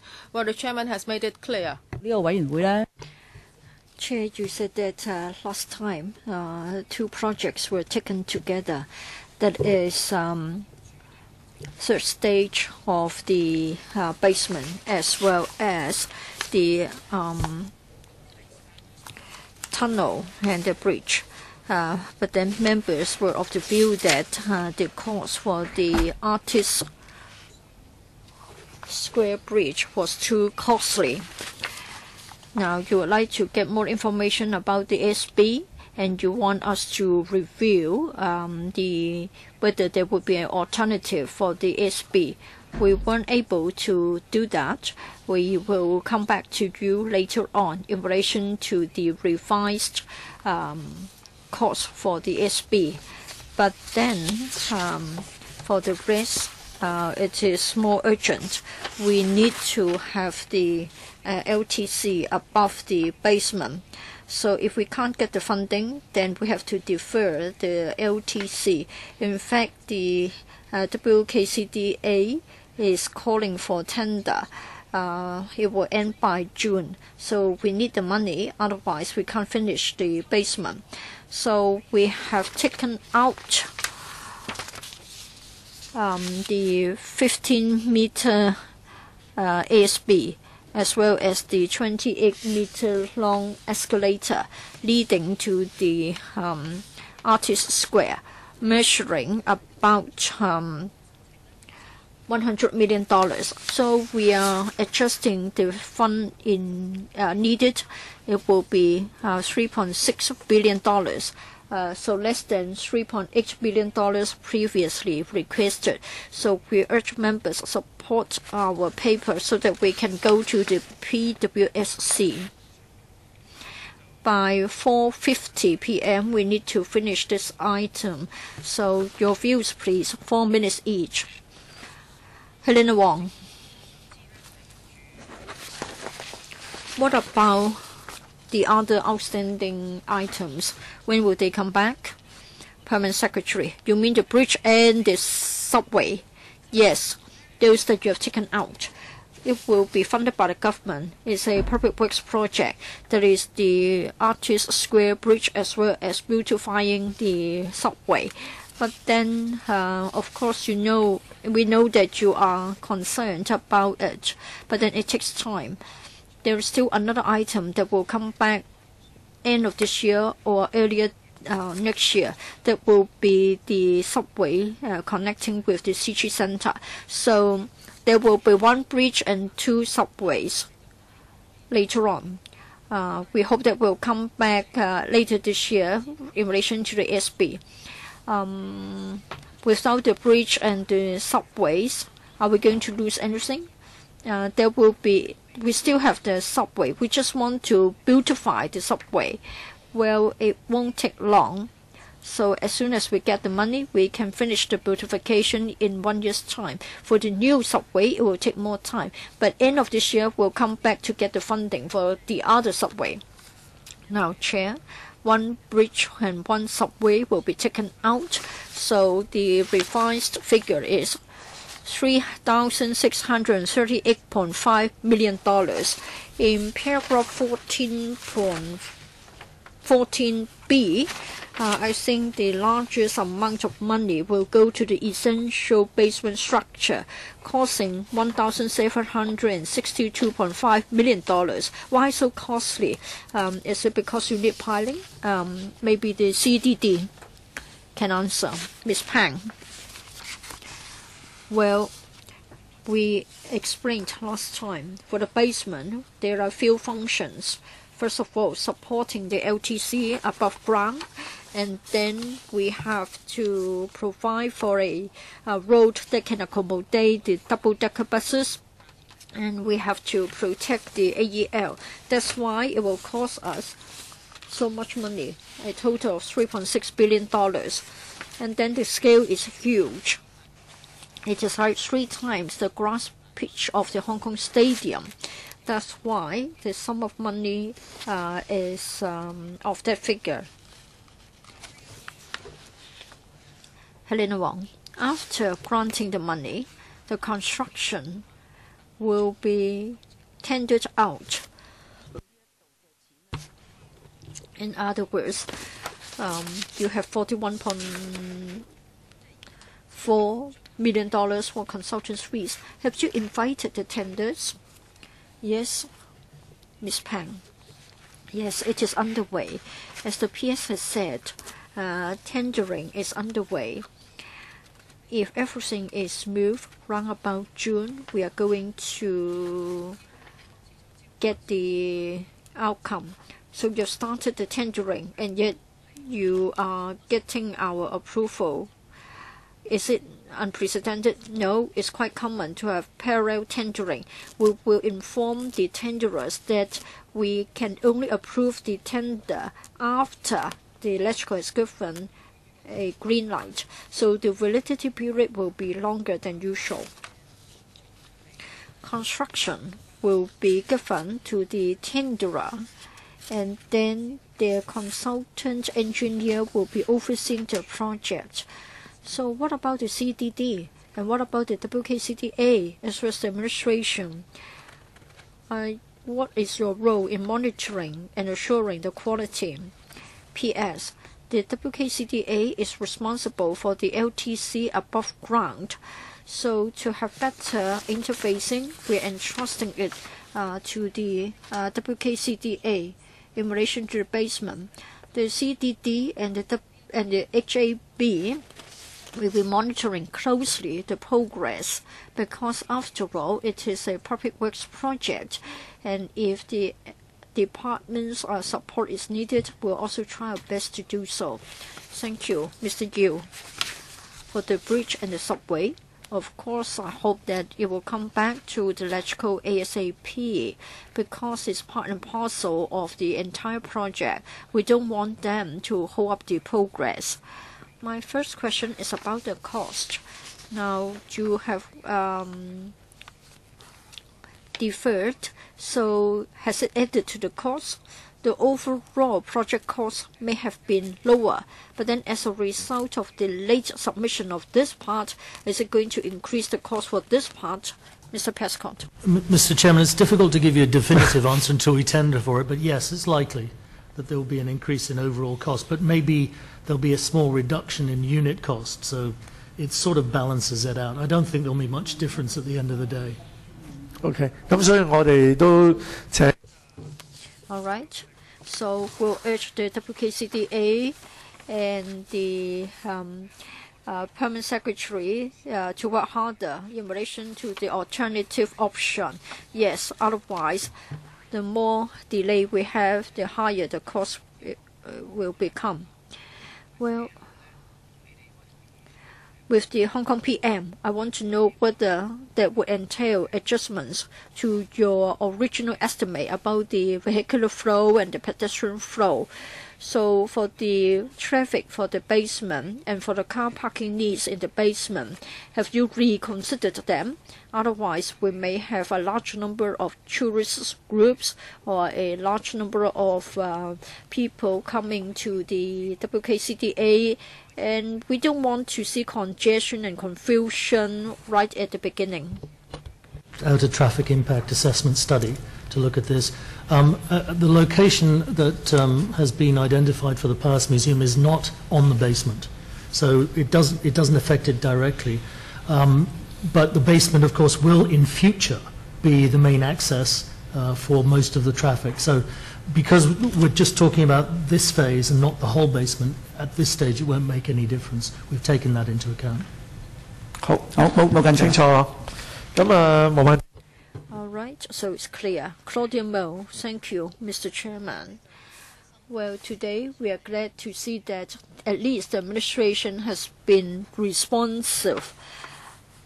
Last time there was the 70-meter long ASB costing $300 million, $350 million. It's outrageous. I think the design that you showed us was indeed too luxurious. Now we're worried. It's a wave-like design, right? Perhaps that explains why it is so expensive. You want to be perfect. I won't blame the architect because that's your request. Now it's too costly. We objected. You went back, took a second look, and now you are taking it away from this project, from this paper. Now for the basement, it is going to cost us $3.6 billion. So it's 10 times of $350 million. There are other luxurious items that you can take a second view, and then you come back and give us a lower figure. So to me, I think it shows that you haven't thought carefully. Now we're talking about a basement. It's of a large scale, $3.6 billion. It can easily overrun in terms of the cost. Unit cost 呢個英文我個個字都識，但我唔知佢講咩咯，點解㗎嚇？兩個問題。I understand those words, but I cannot explain the rationale. On the bridge. The whole point about the bridge is you don't actually need to pay a lot more for good design. Good design can actually be as cost effective as a standard design. What we're looking at is, can we change the design radically to save the sort of costs that we're talking about? The only way you can change that is either you reorientate it or you come up with a different form of support, because most of the cost for this bridge, unfortunately, is about dealing with the problems of its location. And that means, how do you protect the Airport Express? It's a very high bridge. It's right over the Airport Express railway. You have to make sure it doesn't fall. Exactly. This is why this is exactly what the issues are. So the design, the aesthetics is secondary to the physical requirements. Okay. That's the problem. And that's why when I talk about unit costs, if you change the location, which is not very possible, we may get some savings. But CDD, please. Well, the basement and the bridge are differently located. The basement is underground, and it hasn't got any luxurious items. We just want it to be functional. Now we come back to get your approval.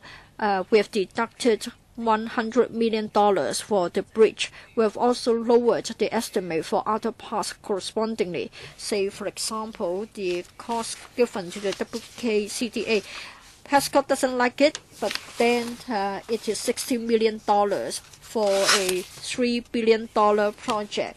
They are only going to charge 2% only. So we've talked to them and they've adjusted downwards. I know some members would like to ask questions, but we have to end by 4:55. So I need to ask this question first. The basement is necessary. We won't have the cover. Now we need the basement. Do you support referring the basement to the PWSC? Otherwise, I have to reserve 5 minutes for voting. If you say yes, then I can give the rest of the time to you for questions. Does any member object?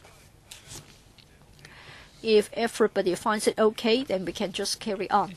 Helena Wong. Mr. Chairman, I asked about the different roles to be played. This is because we had a problem with the Hong Kong-Zhuhai-Macau Bridge. For the basement here, of course, we hope there won't be short piling or the hardness or the strength of the concrete is substandard or anybody fabricating the testing records. So WKCDA, have you any ways to prevent this from happening? CEDD? This question. Okay. Yes, certainly. We have a lot of established procedures in place to ensure that the concrete quality of all our projects is properly tested. We have the teams on site, the resident site staff teams. Samples are cored and they're sent to government licensed agencies or laboratories. And so what we're doing is constantly compiling those results to ensure that that we don't have any issues there and that they meet all the standards. We also have internally our own audit department who regularly inspects a lot of the work that we do. So it's a constant and it's an ongoing thing across all our projects. Chairman, Just now he said that the samples will be sent to laboratories for testing. So what kind of laboratories are we talking about? Well, now there are some problematic laboratories. So would you choose them? And how do you know that other laboratories would not repeat the same mistake? CEDD or WKCD?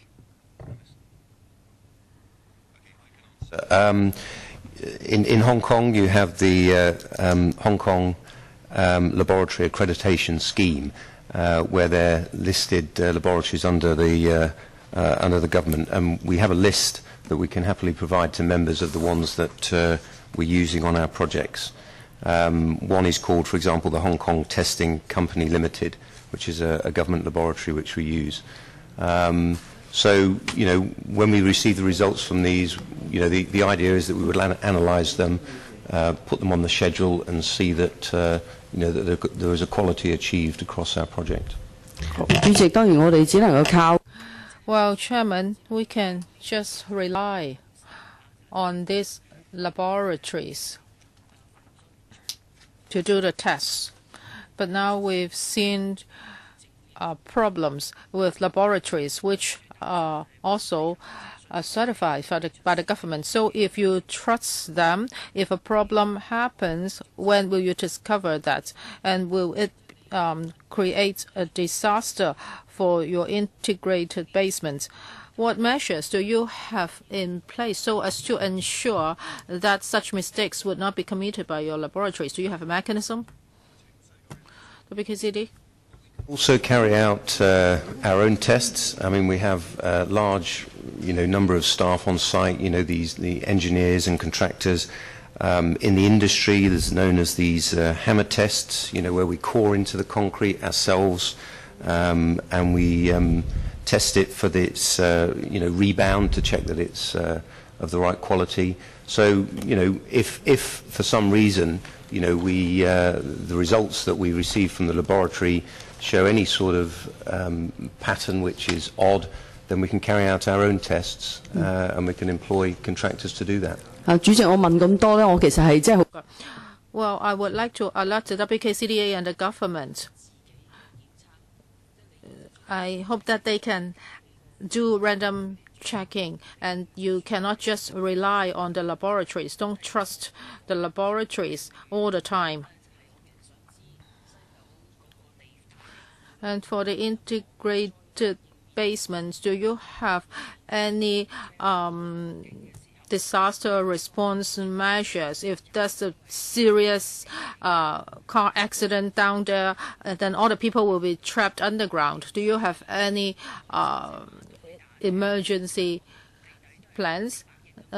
Because you are spending billions of dollars on that. Ms. Peng?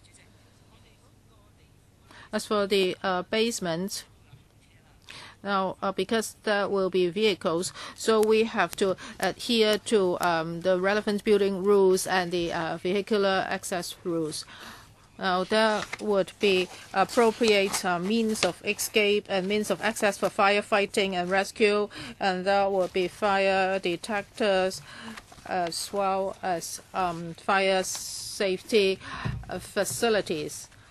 So in case of fire, the spread of fire can be contained. We have also installed CCTV systems and PA systems.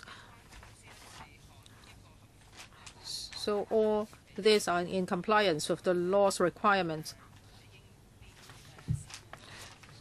So when it comes to emergency plans, the WKCD would put together such plans. In case of emergency, the teams would coordinate for the crowd to evacuate, and they will also assist government departments in doing so. So at the moment, you do not have the emergency plans?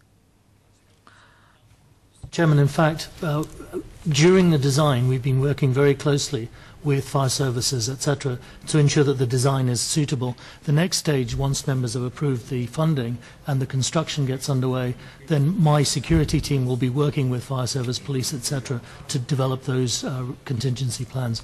But obviously, we need to have the build first. Mr. Ray Chan, last member to ask questions. Now, for the public works program, well, how much more money do you need from us? Now we are talking about 1 bridge and 2 subways, right? So will there be other projects that you will be coming back for funding? So after constructing this part of the basement, do you have other parts of basement? Now for basements, now we are applying for 3.6 billion. So that's for 3A and 3B, and later on we will have 2A, 2B, and 2C. But now we are doing the site investigation and design. So we will come back in 2019 for 2A, 2B, and 2C. And now they are still XLL sites, so we cannot do anything about them at the moment. Do you have an estimate? Oh, I mean cost estimate. Last time I mentioned it, for 2B, it's about 4 billion. For 2A and 2C, we really don't have the figures now. We really have to wait for the site investigation results. I think it will be more or less the same. So in total, maybe 10 billion. Previously, we applied for 2.9 billion, and now we're applying for 3.6, and for 2A, 2B, and 2C, we will come back. In 2015, we came to LegCo and got $840 million from you for building the U-shaped road and the bumping stations. As for the second batch, it will be deferred. That's about the bridge and the subway. When I answered Dr. Helena Wong, I also mentioned a third batch. That is the subway across the junction of Austin Road West, and that's a new subway connecting the City Center. We will come back by the end of this year. I hope that we can also come back with the beautification works for the existing subway.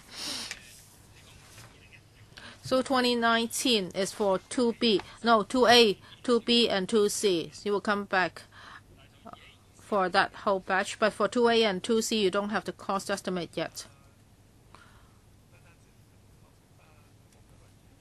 Helena Wong, I would like to follow up on Mr. Chen's question. I think we are getting confused. So before you go to PWSC, can you give us a table?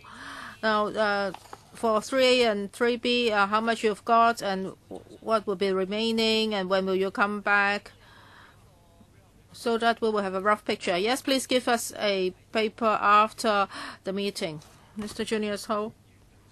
I have a similar questions as that of Helena Wong's. Now for 3A and 3B is about 10 billion. You still need to come back for 4 billion. Well, they haven't applied for 2B. For 3A and 3B, in total 2 billion. If you add 2B, is 10 billion. So please give us a table, then we will be less confused.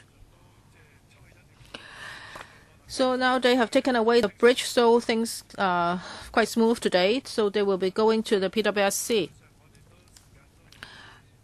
And time is almost up. The next meeting will be on the 13th of June, 9 a.m. And we will be talking about the City Center and the LTC. Now, when we pass by the City Center, we can see that it will be completed very soon. So I'll see you at our next meeting. If there's no other business, we will adjourn today's meeting now. Thank you.